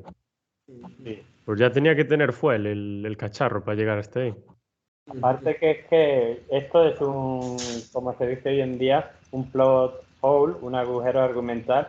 Supuestamente el barco llega a San Diego y ahora yo no me acuerdo si la isla estaba en la costa atlántica o en la pacífica. Si está en la pacífica, fantástico, pero como la isla estuviera en la costa atlántica, tiene que pasar por el canal de Panamá y una serie de movidas que dices tú, casi que no llevo al dinosaurio, pero no porque mate gente, sino porque el dineral que voy a echar ahí para llevar al bicho ahí, eso no lo recupero en la vida. Voy a mirar ahora dónde estaba la isla. Sí, puede estar interesante, sí. Porque si está, claro, si está en el Atlántico, es que eso es una salvajada. Bueno, es algo que también vuelven a hacer en la segunda película de la nueva trilogía. Y todavía más rápido, ¿no? Lo cual es más sangrante. Pero bueno, sí que es verdad que se ve que pasa bastante el tiempo, ¿no? Que vemos a Malcolm ya afeitado y tal cuando llega al barco.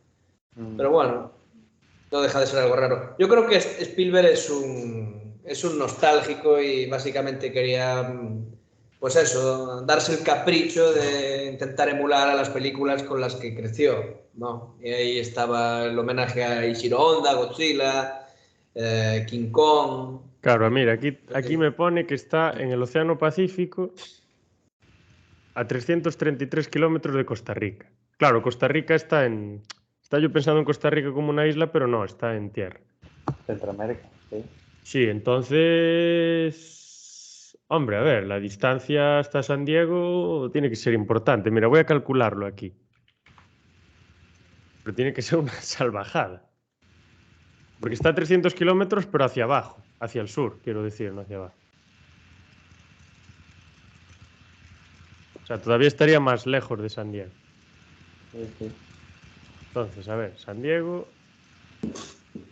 ¿Cómo llegar desde Costa Rica?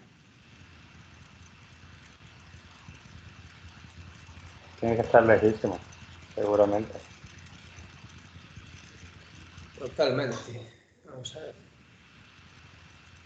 Pero bueno. Pues, Bueno, en cualquier caso, la ficción Sí. es ficción, ¿no? Hostia, que te saque aquí. pues a mí, Pues esto es una salvajada de distancia. Madre de mi vida. O sea, es casi como si fuese desde Colombia hasta San Diego. Hostia. Bueno, se lo dices. Mira, en avión son 9 horas. Hostia. Pues imaginaos la que le metieron ahí para llegar en el...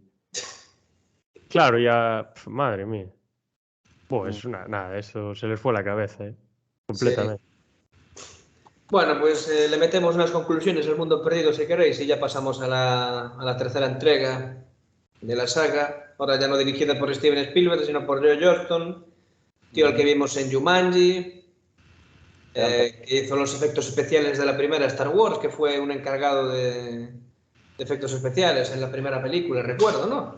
Si mal no recuerdo. Y que también lo vimos en Capitán América, que es el director de la primera película de Capitán América. Pues es el que se encargó de la tercera. Entonces, bueno, ¿queréis decir algo más de esta película o podemos pasar a la... Nada, yo por mi parte creo que ya comenté lo que considero así más importante, que a lo mejor el tema de traer otros animales o traerlos de otra forma, o incluso que la película acabase viendo cómo se carga ese barco con otros animales, sea esto por accidente o voluntariamente, en vez de ya traerlos y meterlos a prisa corriendo y a ver lo que pasa en la ciudad, Quizá podría haber estado mejor, quizá me hubiese gustado más. Y luego el tema eso, demasiado rápido, todo va atropellado, no hay una explicación de los hechos, no hay una línea argumental sólida, está todo así, como decías tú, ¿no? Que se despersonifican las muertes prácticamente, o sea, sálvese quien pueda, aquí muere este, aquí muere el otro, al final no te enteras de quién se muere ni de quién se lesiona. Y Sí. Yo solo bastante regularcilla. como conclusión que si las pongo por orden, la primera estaría la primera con mucha diferencia, pero con mucha. Después estaría la tercera, y que me perdone Steven Spielberg, pero la segunda sería la última, las cosas como son. No me desagrada, pero podría haber sido mucho mejor película, creo yo. Sí, que es verdad, yo comparto lo mismo, ¿no? Y eso, que la segunda a nivel cinematográfico, lo que es eso, fotografía, dirección y tal, está bien. Lo que pasa que, claro, le falla la base, le falla un guión que sea competente, que sea férreo, que sea, bueno, coherente, ¿no? También, y que cuente algo más allá de esta historia. En ese sentido, la tercera película yo creo que es mucho más honesta, porque va bastante más al grano, ¿no? De hecho, el argumento es casi un subterfugio, es una excusa, ¿no? Un chaval se pierde en una isla, en la zona B, en la isla de Sorna, la isla de la anterior película, y el padre pues contacta con Alan Grant, le mete ahí una mentira brutal para llevarle a la isla, porque él es el experto, ¿no? En su ignorancia el tío cree que Alan Grant estuvo en esa isla, cuando realmente nunca estuvo, pero bueno, ahí se empieza a desarrollar todo. Es curioso porque sí que es verdad que a nivel de desarrollo de personajes y tal, la tercera película siempre ha sido muy criticada por todo, ¿no? Pero a pesar de que sea una película que se fue improvisando muchas veces sobre la marcha, a veces eso incluso es una virtud. A posteriori, ¿no? En el rodaje seguro que fue un caos. Pero sí que es verdad que los personajes me parece que tienen más encanto, que son, no sé, más entrañables, ¿no? No es que tengan que decir nada trascendente, ¿no? Simplemente creo que tienen personalidades más, no sé, más divertidas. La película como que es más dicharachera, más disparatada.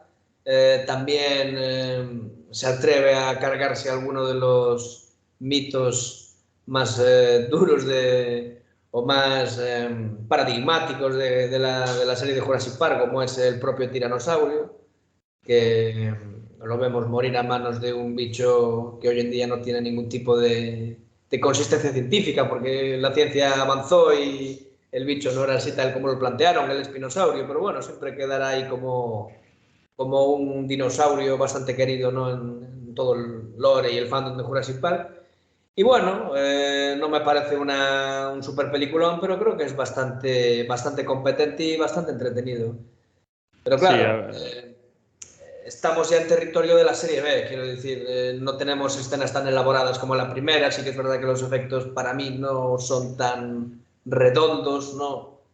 Y se nota mucho que han cambiado de director. Ahora bien, es mucho más entretenida, a mí me parece mucho más entretenida que la segunda, no sé qué pensáis vosotros.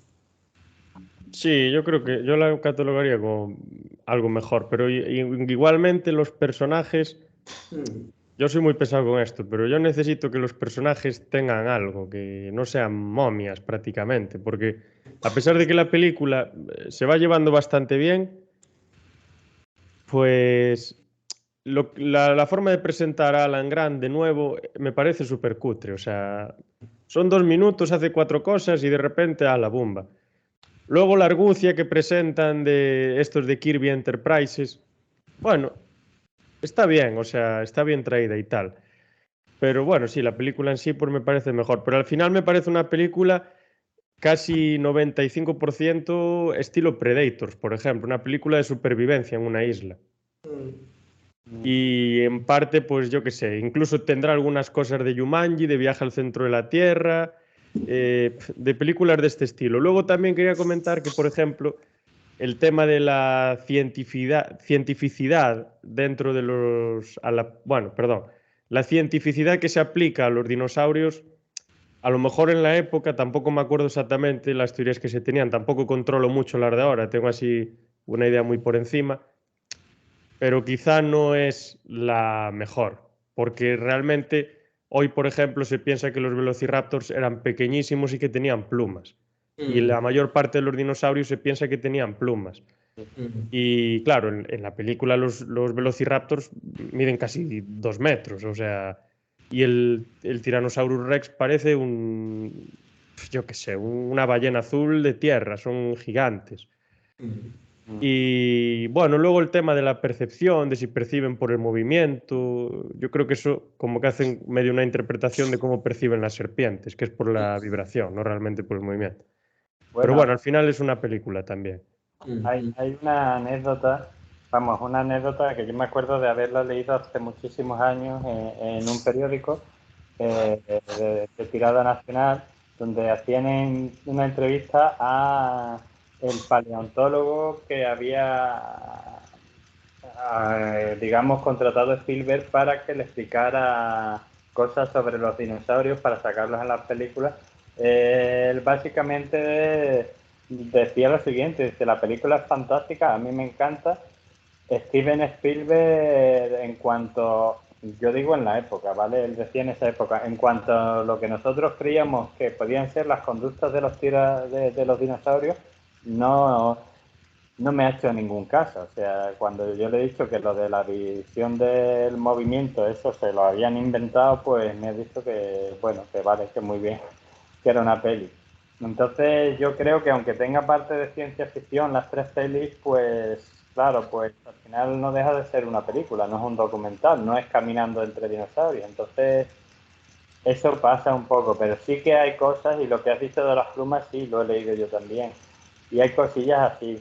Luego comentaré una escena que a mí me gustó mucho, aunque es psicología para tontos, que es cuando le explica a los dos tipos de personas, de joven tú quieres ser o astronauta o astrónomo. Eso está muy bien, sí. Esa parte me gustó, o sea, tiene momentos muy buenos, pero, y esto la primera nos acostumbró mal, yo creo, y es uno de los fallos para mí más grandes de la película, todo lo demás se lo perdono y la considero una buena película de aventura, es que te cargas a los personajes prescindibles muy rápido. Entonces yo ya sé que los que quedan no van a morir, con lo cual le has quitado la emoción. Y si yo no hubiera visto Parque Jurásico 1, pues diría, aquí pueden morir todos, pero como ya he visto Parque Jurásico 1 y he visto qué personajes van muriendo y cuáles no, cuando tú te cargas a todos los que yo no conozco bien al principio de la película, tú dices, solo me queda el calvo con bigote, los demás van a sobrevivir todos, muy, muy raro tiene que ser. O sea, yo creo recordar que cuando vi la primera película creí que el chaval, el científico iba a morir, y de hecho cuando sale la escena, la primera vez que la vi dije, mira, pues me ha sorprendido, y luego al final dice, no, que esto es para toda la familia, el chaval... Claro. Eso sí que lo que dices, a mí me pasó en la tercera, que según ves la película ya sabes que hay ciertos personajes que no van a morir, pero es que ya lo sientes al ver la película. O sea, este señor de bigote, el de la empresa este de Kirby, y la mujer y el niño se sabe que no van a morir. O sea, incluso el otro que hace como un intento de suicidio, un acto heroico ahí, en parte yo ya pensaba que se iba a salvar de alguna manera. Y a ver, esto en parte está bien y en parte no, depende del público al que te dirijas. Pero bueno, si tú tienes una película en la que sale sangre por todos lados, ves a dinosaurios desmembrenando a gente, hombre, que se muera alguno tampoco pasa nada. O sea, yo creo que es bastante normal que alguno caiga por ahí. Sí, totalmente. Hay un par de falsas muertes ahí en la película, la de Billy, la del personaje este de William H. Macy. Pero bueno, tenemos también a eso, el que dura un poco más es el otro, el Udesky, ¿no? Recuerdo que es al que lo matan los velociraptores. Sí, no, claro, le resta un poco de emoción al asunto. Sí que es verdad que al final la película me parece que acaba de una forma muy abrupta, muy apresurada también. Acaba después de la pelea esta contra el espinosaurio y tal. Parecen los raptores, que con lo de los huevos y tal, y Sí, luego... bueno, eso es bastante... Eso Claro, no me claro, convenció mucho, es bastante fantasioso. Y luego llega el quinto de claro. caballería y yo, ¿para qué Es lo venís que os tanto? decía antes, nos metemos en el territorio de la serie B. Pero bueno, o sea, yo creo que lo que se respecta... A ver, no es que el desarrollo de personajes sea muy, muy bueno en esta película. De hecho, se nota completamente que está improvisado.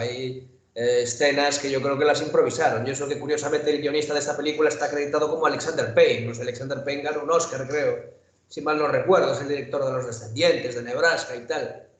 Pero sí que es verdad que por alguna razón la mayor parte de la película pues, está improvisada, fueron escribiendo, un poco como Alien 3, ¿no? Iban escribiendo todos los días, les mandaban páginas nuevas y tal.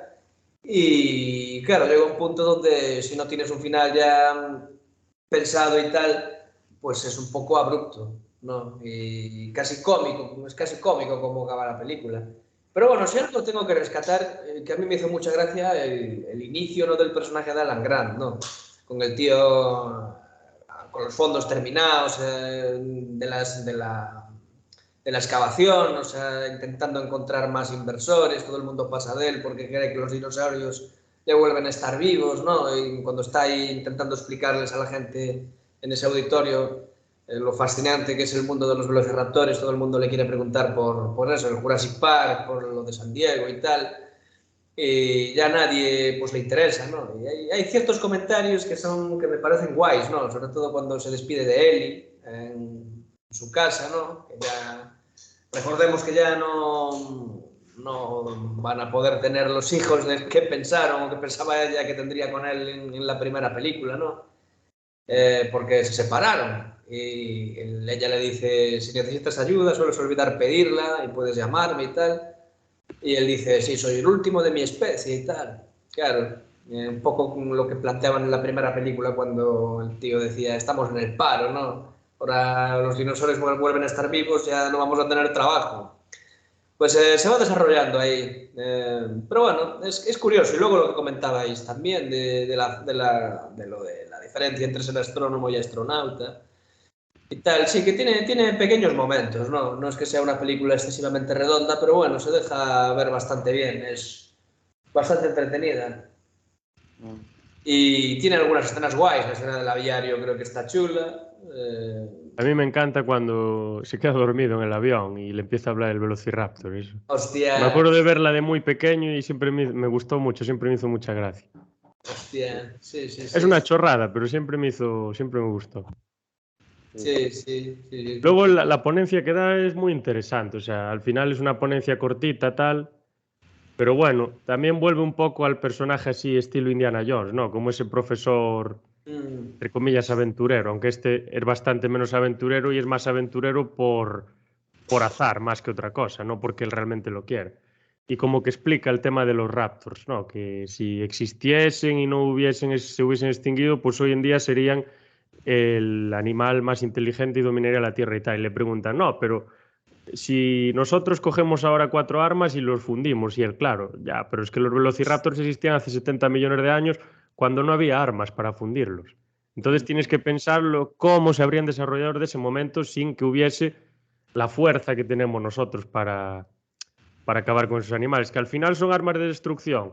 Sí, los raptors, los Tyrannosaurus rex, todos los que quieras, incluso los herbívoros, del Argentinosaurus y todos estos, pero al final el ser humano con 4 tanques se cargaría la mitad de ellos, por lo menos.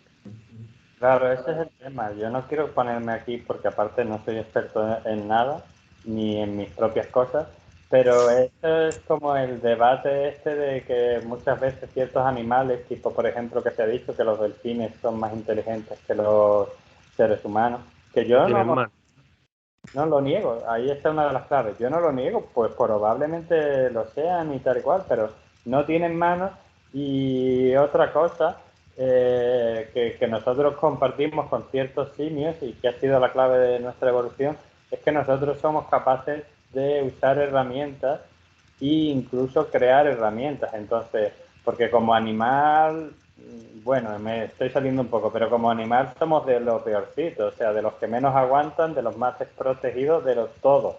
En todas las categorías perdemos. En la visibilidad perdemos. Solo ganamos en una. Somos los que más aguantamos corriendo. En distancia. El único animal que aguanta kilómetros y kilómetros corriendo sin parar. Los demás no. Sí, pero bueno, aún así, yo creo que la cosa que nos ha hecho es que sabemos usar herramientas y crear herramientas. Entonces yo ahí por muy inteligente que sea el Velociraptor, yo creo que es un poco como, en ese sentido, como los delfines. Al final nosotros podemos crear un arma para cazar al Velociraptor y se acabó el problema, quiero decirte. Es como si tú me dijeras que no lo es, pero ponte que el león fuera más inteligente que nosotros. Sí, ya, pero yo tengo una escopeta. Y conozco a gente que sabe hacer escopetas, y escopeta contra inteligencia, y los estadounidenses lo demuestran cada ciertos meses en los supermercados y en los institutos. Escopeta contra inteligencia, gana siempre escopeta. Entonces... Por desgracia, sí. No, pero la cosa es que podrían llegar a evolucionar más que nosotros y dominar la Tierra si nosotros no hubiésemos existido y no hubiese caído el meteorito, porque al final el Velociraptor también tiene manos y al final, como decía él, con esa inteligencia que tienen, pues acabarían a lo mejor por desarrollar la capacidad de crear herramientas y de todo eso. Pero bueno, al final también es especulación, ¿cómo vas a saber eso? Y lo del delfín se dice que es por el tamaño del cerebro, no que sea más inteligente o tal, pero claro, eso es en potencia, luego en acto a ver lo que pasa. El que se adapta es pues el que se adapta, el que le toca. Realmente, en parte es por azar, más que otra cosa, pero bueno.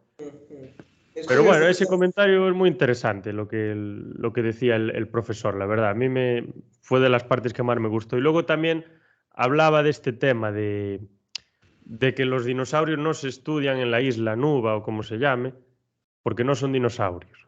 Los dinosaurios hay que estudiarlos en los fósiles. Y luego hablaba, bueno, es casi un purista también, ¿no? Si tú eres capaz de recrear el dinosaurio tal cual es, pues, bueno, ya casi no lo tendrías que estudiar, porque si tú eres capaz de recrear el dinosaurio tal cual es, ya sabes cómo es. Entonces, ¿para qué lo vas a estudiar? Si ya lo conoces. Pero a partir de los fósiles, pues realmente no puedes hacer una reconstrucción 100% de lo que sería el dinosaurio. Sí que puedes encontrar fragmentos del genoma y de todo esto, pero no puedes hacer esa construcción 100% porque siempre te va a faltar seguramente algo, o en los huesos siempre te va a faltar algo y tal. Pero considera él que la forma menos peligrosa y más productiva de estudiar los dinosaurios, pues es esta. Claro. Porque la otra al final, como decía, no son dinosaurios, son ranas gigantes. Exactamente. Y es curioso que estamos hablando de esto ahora, ¿no? Porque yo creo que hay dos formas muy diferentes de concebir a los dinosaurios, dependiendo de la primera trilogía o la segunda. Si nos ponemos a ver cualquiera de las dos, pues vemos que realmente la primera trilogía, pues sí que es verdad que tiene como un enfoque mucho más de monstruo, ¿no? De más como un instrumento para a veces una película de terror, ¿no? Hay escenas en Parque Jurásico que lanzan un poco con todo el tema del cine de terror. Y usan mucho la oscuridad también para dar Sí, todavía más. La lluvia es un recurso que usan constantemente en las tres películas, sobre todo en la totalmente. última. Bueno, Sin embargo, cuando nos metemos ya de lleno en lo que es la saga Jurassic World, vemos que de alguna forma los dinosaurios pues se les ve ya casi como unas víctimas, ¿no?, del sistema, ¿no? Digamos que les dan incluso un backstory. Uno de los dinosaurios que sale en estas últimas películas queda incluso elevado a la categoría del personaje principal, la Velociraptor, esta Blue. Y el tiranosaurio tiene, no voy a decir un desarrollo, no, pero sí que le dan como cierta backstory, ¿no? Y de alguna forma intentan como ponerlos en la posición de víctimas, ¿no? Ya como que han asumido que es casi imposible que nos pueda dar miedo un dinosaurio porque ya forma parte de nuestra cultura popular y es un poco lo que pasó con Alien, ¿no? Cuando Ridley Scott decidió que Alien ya no daba miedo porque ya pasó a formar parte de la cultura pop, que hizo, se deshizo de él. Y en Prometheus no sale ningún Alien. En Alien Covenant pues sale al final y de aquella manera. Entonces yo creo que pasó un poco lo mismo, ¿no? Y no sé si hasta cierto punto estará influenciado pues estas corrientes ideológicas que existen hoy al respecto bueno, de vamos a proteger a los animales, vamos a incluso pues, el veganismo, ¿no? Aunque bueno, uno de los personajes de Jurassic Park, Lex, era vegana, ¿no? Sí, era. Sí, sí, sí. No sé qué pensáis al respecto de hombre, cuál sí, sí, en parte yo creo que sí, que está influenciado y es interesante plantearlo. Quiero decir, ¿qué es lo que hacemos nosotros con los animales? Al final, es decir, si queremos sobrevivir tenemos que alimentarnos, vale, pero hasta qué punto, qué cantidad de animal necesitamos matar para alimentarnos. ¿Necesitamos matar tantos como matamos? Quizá no. Y luego si te lo planteas dices, ¿y es necesario generar la cantidad de sufrimiento que generamos para nosotros sobrevivir y consumir la carne que necesitamos, o los huevos o la leche o tal? Pues yo creo que no. Incluso otras cosas que se extraen de los animales, pues si lo pensamos a lo mejor, pues dices, pues llegados a esta altura, pues yo creo que no hacen falta. Yo creo que nos hace pensar un poco en eso. Luego cada uno, pues obviamente, verá dónde está la balanza, ¿no? ¿Qué es lo más importante para una especie? Sobrevivir. Y si para sobrevivir tiene que matar a otros animales, pues no le queda otra. O sea, no creo que a un matarife en un matadero le guste matar una vaca. No creo que le... Bueno, habrá de todo, pero no creo que le guste. Pero al final hay que hacer ciertas cosas. Y sí que nos hace pensar en eso, nos hace pensar también en cómo tenemos a los animales estabulados y todo este tema y cómo los tratamos. E incluso nos hace pensar un poco en realmente si somos dueños de ellos. Porque hay un momento en el que se plantean, creo que es en la segunda película, que los dinosaurios son creados por el hombre a través de la ingeniería genética, entonces que le pertenecen y que el hombre puede hacer lo que le plazca con ellos. Claro, al final eso lo podemos extrapolar también a los seres humanos, es decir, los niños son creados por los padres y eso justifica que los padres puedan hacer lo que quieran con ellos. Ahí está el tema. Claro, lo ves como una creo que es propiedad bastante intelectual. importante esa reflexión. Sí, Es como una propiedad intelectual, sí. pero- sí, es verdad. Y retomando lo que ha dicho Rubén, sí es verdad, hay un momento en la primera película que a mí me gusta mucho, que es cuando le ponen la cabra al principio, esperando que la cace, y no aparece y dice Alan Grant, es que es un cazador, él no quiere que la alimenten, él quiere cazar, o sea, y es un poco así, y es, a ver, yo no voy a decir nada en contra de los zoos, todos hemos ido a los zoos y tal, pero es un poco como hacemos con los animales en un zoo, un león no quiere que tú le des ahí el león lo que quiere es cazarlo porque así se ejercita más y todo el rollo. Y luego otro punto que yo comentaría es que nosotros vemos a los dinosaurios así terribles en la primera trilogía, yo creo que porque los miramos todos, yo también, desde el punto de vista del ser humano. Pero si tú lo piensas, si yo ahora me voy a África y me meto entre una manada de leones y las leonas me cazan, no puedo culpar a las leonas por seguir su naturaleza. O sea, ellos ven a un bicho que pueden cazar y que les puede dar comida para días y lo van a cazar. Entonces, ¿es culpable la leona de que yo me haya metido en su territorio? No, ahí el único culpable soy yo, que sí, que la sociedad, mi familia, mis amigos dirían, oh, qué malos los leones, pero en realidad la culpa es mía. Pues un poco lo que pasa en las pelis de Parque Jurásico es eso, o sea, primero has creado a los dinosaurios que no deberías, y el segundo te metes en su territorio y ahora te comen, la culpa no es de los dinosaurios, es tuya. Es algo que decían también en la segunda peli, ¿no? El cazador yo creo que es el que más asumido lo tiene, ¿no? El tema de lo que estamos hablando. Roland, que era el actor, era Pete Postlethwaite. Sí, Eso salía en Jumanji también, ese Sí. me parece. En el nombre Siempre hace de malo en la selva, con la escopeta. Bueno, también hace de bueno en El nombre del padre, película que por cierto recomiendo. Que ahí película, Daniel Day-Lewis, buah. sí, Es quizá de los dramas judiciales más potentes que se pueda ver, sin duda. Y es muy trágica, ¿no? Lo de los presos de Lira y tal. Hay muy buenas películas sobre Lira. Sí. sí. Y bueno, realmente no sé si queréis plantear algún tema más, ¿no? No sé si... Bueno, hablábamos antes también de Indiana Jones, ¿no? Del parecido de Alan Grant con Indiana Jones. Es curiosamente... Bueno, no es baladí plantearlo porque la primera opción para el personaje de Alan Grant era Harrison Ford, ¿no? Y es un personaje bastante Sí. influenciado. Pero al final la personalidad es muy diferente. Porque este actor, ¿cómo se llama? Sam Neill, que por ejemplo hace una película que me gusta mucho, que es la de In the Mouth of Madness, de Carpenter. Incluso en esa película, que es una película que yo si alguien se quiere volver loco y estar varios días dando en la cabeza, se la recomiendo. Es una película de locos, de locura y tal. Hace un papel de una persona responsable y cuerda hasta cierto punto.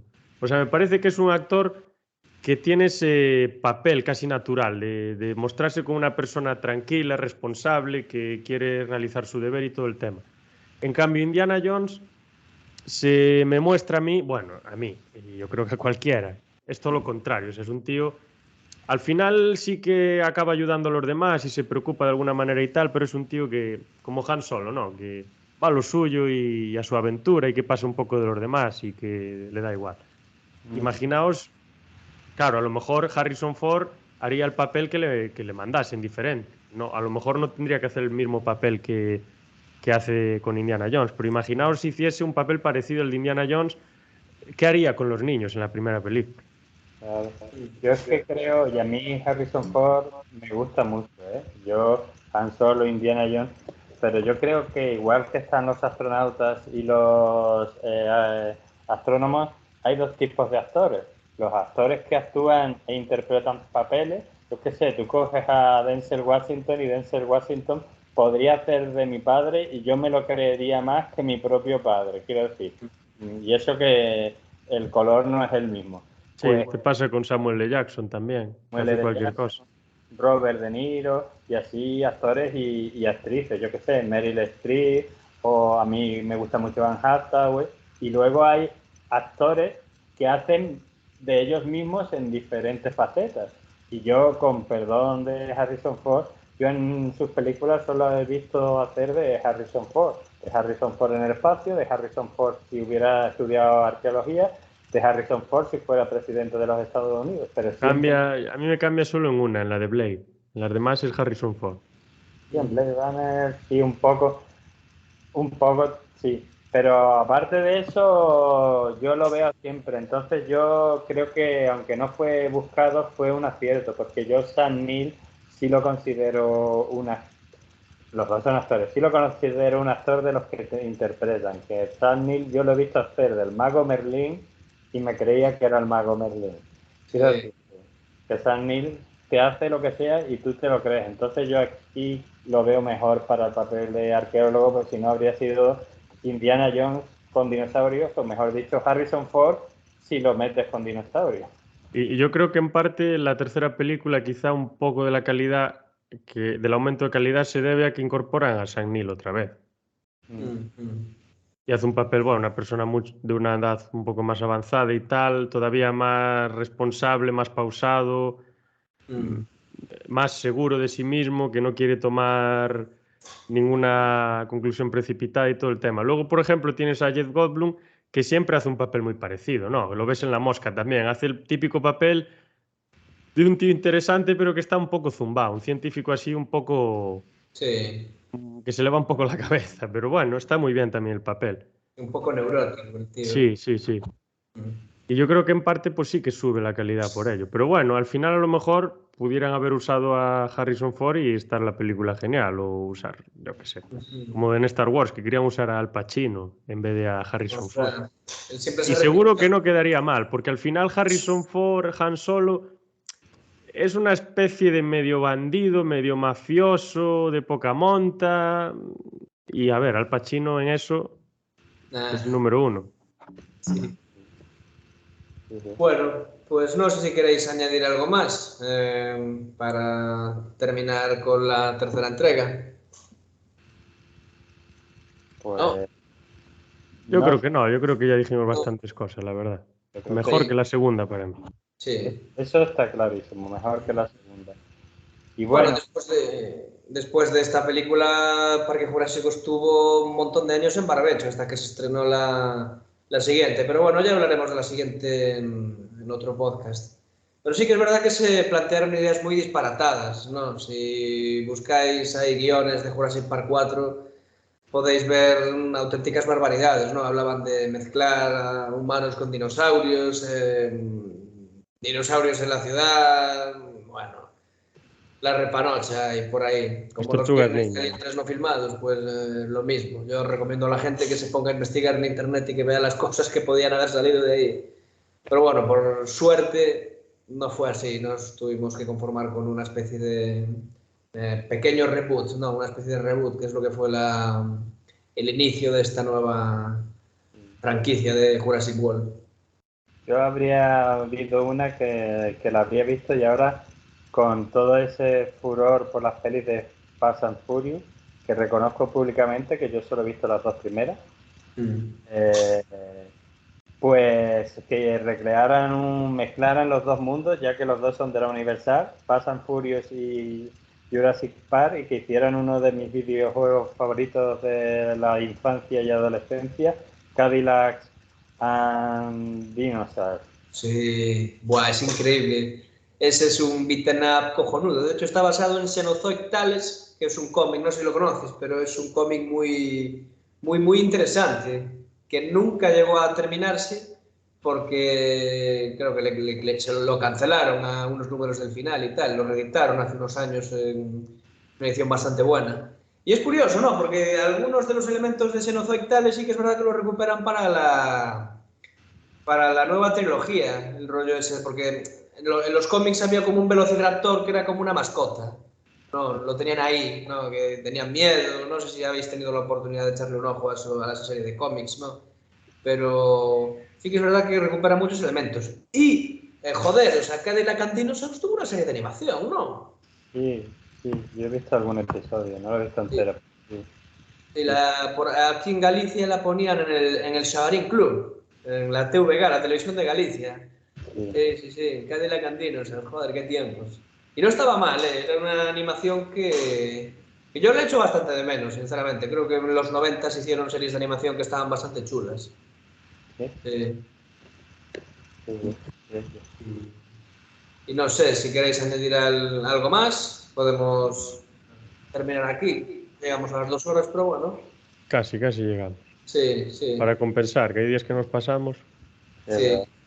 Bueno, yo no sé, yo para concluir diré, en primer lugar, yo creo que la primera la debería ver, hombre, todo el mundo, que la vea quien quiera, pero que es una película que yo recomendaría ver porque, ya digo, yo la considero un clásico del cine en general y del cine de aventuras también, entonces yo creo que es una película fantástica visualmente, el sonido, cómo está dirigida, la historia también está bastante bien. Te mete hasta unos cuantos conceptos de ciencia. Y ya las otras películas, a ver, a mí me gustaron, entonces no voy a decir que la gente no las vea, pero que si hay alguien que se quiere parar ahí, pues bueno, no me parece mal del todo, pero si no, yo le invitaría pues que siguiera y que se viera la trilogía, porque yo creo que está bien, está entretenida, a lo mejor no es lo mejor que va a haber, pero son películas interesantes. Entonces la trilogía, el que la vea el que quiera, pero la primera yo la recomendaría a todo el mundo que me quiera oír. Creo que es una película bastante interesante. Y yo ahí concluyo. Sí, completamente. Yo también la recomendaría por todos los temas que presenta y lo importante que son, sobre todo a día de hoy, esos límites de la ciencia, donde puede llegar la cabezonería humana, la avaricia humana, incluso casi voy a hacer una crítica también al capitalismo, ¿no? Hasta dónde puede llegar el querer sacar un rendimiento económico de ciertos asuntos complicados. Por ejemplo, esto lo podemos extrapolar a temas como son la guerra. Al final, muchos conflictos armados, no voy a decir que sean generados por empresas que vendan armas, pero a lo mejor sí que son un poquito influenciados porque al final ellos se van a enriquecer. O incluso empresas que producen ciertos alimentos que por casualidad son los mismos que se producen en la zona en la que se va a producir el conflicto armado por el choque de intereses, lo que sea. No quiero pensar mal, pero bueno. No, Blanco y en botella no es batido de chocolate. piensa. Eso es como el meme ese que vi yo hace no mucho, de que decían, se ha encontrado petróleo en una luna de Saturno, y sale el águila americana diciendo, esta luna de Saturno está necesitando mucha libertad. Pues, Sí, exactamente. Bueno, y eso, que se puede extrapolar a ciertos temas de actualidad que al final sí que son especulaciones, pero bueno, son especulaciones que ayudan un poco a acercar un poco los límites, marcar un poco los límites, porque al final tampoco podemos decir que al aplicar la ingeniería genética y crear esos bicharracos y meterlos en una isla vaya a pasar algo malo, pero bueno, hay probabilidades de que pase, o sea, al final queda todo en especulación, quizá nunca se lleguen a hacer estas cosas, o sí, también pasa un poco con la inteligencia artificial, ¿no? Hay gente que dice, pues, también se puede extrapolar a esto, que no debemos desarrollarla demasiado, hacerla demasiado inteligente, ni que tenga conciencia, porque se puede volver en contra de nosotros, y hay esas dos grandes películas que son Terminator y Terminator 2 y otras tantas que hay por ahí, y pues ese es el tema al final, o sea, está muy bien aplicar los avances de la ciencia, nos ha dado de todo, nos sigue dando de todo, es genial, o sea, nos ha mejorado la calidad de vida y la vida una barbaridad, eso es algo innegable, la propia técnica también, pero claro, tenemos que tener en cuenta que la ciencia y la técnica son herramientas, voy a decir, libres de moralidad, son herramientas libres de bondad o maldad, y que somos nosotros los que tenemos que tener en cuenta a través de algo que no es científico, sino que es la propia reflexión que nosotros tenemos, cómo tenemos que usarla y hasta dónde queremos llegar. Y si vale la pena correr el riesgo de ciertas cosas aplicando todas estas técnicas. Y ya, bueno, salté 4 charcos ya, no sé ni de qué estoy hablando, pero bueno, volviendo a la película, pues que presenta todos estos temas, el elenco yo creo que, yo no hablo de la segunda y la tercera, solo estoy hablando de la primera.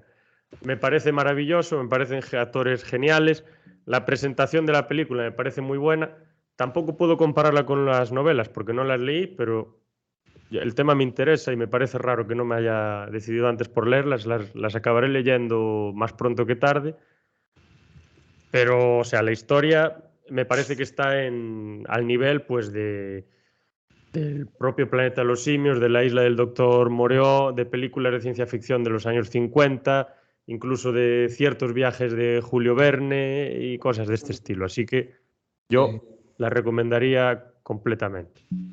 Y es curioso, ¿no? Que hables de Julio Verne y tal, porque al final él es un tío que casi se puede decir que en muchas ocasiones logró predecir el futuro, ¿no? Muchos años antes de que las cosas sucediesen. De alguna forma la ciencia ficción siempre es como un faro que va iluminando el camino a la Sí, investigación y al tal. final es especulación en el momento, Mm, pero proyectada en un futuro que nunca sabemos a dónde puede exactamente. llegar. Sí, totalmente. O sea, al final eso puede ser la función un poco de la ciencia ficción, a veces iluminar el camino, no solo de la investigación. Iluminar Eh, iluminar y oscurecer, de mostrar Claro, las luces a las que podemos llegar y los claroscuros, quiero decir. claro, marcar los límites, ¿no? Al final, yo creo que una de las funciones del arte en sí es eso, ¿no? Es como la filosofía respecto a la ciencia, Sí, ¿no? Que a la veces también le filosofía de pone la más. ciencia. Es como el tema del multiverso también, o sea, ahora especulas, bueno, el multiverso puede tener esta ventaja, esta y la otra, pero al final puede tener cosas bastante peligrosas. Por ejemplo, si se produce una violación en el multiverso, ¿qué pasa? No sé, ahí hay películas de los Vengadores que nos Claro. enseñan los Por ejemplo, hay una resultados. película que es la de Gamers del año 2009, de este actor que hace la de 300, ¿cómo se llama? Ah, Gerald Gerard Butler. Butler, sí. Es una película de una especie de multiverso, pero el multiverso, ¿qué es lo que pasa? Que hay personas que se conectan a unos soldados que pelean en una arena, así al modo de Call of Duty, y estos soldados son personas de verdad, y esto lo están manejando en su casa. Pues, Mm. ¿quién nos dice a nosotros que eso no pueda pasar en un futuro? Porque dependiendo del color de la piel ya sabemos cómo juzgamos a los demás, Sí, o de claro. otras cosas. Pero sí es verdad, habéis comentado dos cosas que sí. Lo de Julio Verne, por ejemplo, él llegó a la Luna mucho antes de que se llegara, pero cuidado, si os leéis ese libro, que os lo recomiendo, su cohete, aunque lo lanza de forma diferente, salió de Florida. ¿Y de dónde salieron los Apolos? De Florida. Y Cabo Cañaveral, ¿no? O sea que ahí se adelantó y luego pues lo comentaba yo un poco al principio del podcast. La primera novela de ciencia ficción que se considera, la crítica la considera, que es Frankenstein, ya es la del primer toque de atención de la ciencia tiene que tener unos límites éticos. O sea que yo creo que un poco eso es así y lo hemos visto mucho en cine y historias de ciencia ficción. Una que comentamos una vez en un podcast que hicimos de universos distópicos, Minority Report, que está basada en un relato de Philip K. Dick, es el sistema judicial perfecto en el que puedes predecir los crímenes antes de que pasen, entonces detienes a la gente antes de que cometa el crimen. Que fantástico, ya no comete el crimen, pero claro, acabas con la libertad. Entonces yo Claro, creo no lo comete. que la No, ciencia... no es también, esa también es de Spielberg, ¿no? Esa es de Spielberg, sí. También, mira. Y la de inteligencia artificial también, madre mía. Sí, él ha hecho muchas de ciencia ficción y Encuentros en la tercera fase, que a ti te gusta mucho, también es de Spielberg. Él ha tocado mucho ese tema porque le interesa. Entonces, yo creo que sí, que estas películas y que la ciencia ficción en general es como habéis dicho, es para avisarnos de lo que puede pasar y que no cometamos esos errores. Y es una de sus funciones, aparte de entretener, claro. También es genial cómo se presenta la película de Parque Jurásico con todo este tema científico por detrás, que al final igual son 5 minutos, pero si no se presentase, pues ya no estaríamos hablando de una película de ciencia ficción, sería una película de fantasía. Y solo 5 minutos de la película, al principio, hacen que cambie todo el género de la película y todo lo que sería la película en sí. Sí, muy interesante. Bueno, yo para terminar, básicamente, pues eso, yo invitaría a la gente a ver la primera película sobre todo, si les gusta entretenerse, pasarlo bien, ver aventuras que no son tan... Bueno, que no tienen tanto que contar, pero que son entretenidas, pues que se pongan las otras, ¿no? Pero sobre todo yo animaría a la gente a leerse las novelas porque yo creo que merecen la pena y son experiencias bastante interesantes, ¿no? Enfatizan mucho más en el aspecto de ciencia ficción que en el aspecto de aventura, que sí que es verdad que se desarrolla de una forma más notoria en los largometrajes, ¿no? Pero bueno, no sé si queda alguien en el mundo que no haya visto Parque Jurásico, pero si queda alguien, pues eh, que vea la película y Por lo menos la 1. por lo menos la uno y que se lea los libros, ¿no? O que se monte sus películas, ¿no? Como hay gente en Instagram que colecciona merchandising de la película y se monta ahí sus historias de los juguetes, que de hecho son bastante caros hoy en día. Yo los tuve en su día y me arrepiento de haberme deshecho de ellos, ¿no? Ahora igual sería un poco menos pobre si los iba a conservar, ¿no? Yo creo que es algo que nos ha pasado a todos, ¿no? Pero bueno, pues eso, hasta aquí el podcast de Jurassic Park. No sé qué nos queda o qué tenemos para la próxima sesión. Cine negro, ¿no? Yo creo que era el cine noir de los 50, si mal no recuerdo. Corregidme si me equivoco. Y yo creo que sí, cine negro de los 50. Pues de eso hablaremos en Eso 2 semanas. El viernes que viene, pues a las 9, pues a las 10, pero no antes de las 8:30. Exacto. Eso está claro. Bueno, pues venga amigos, nos vemos la semana que viene. Un saludo, un placer.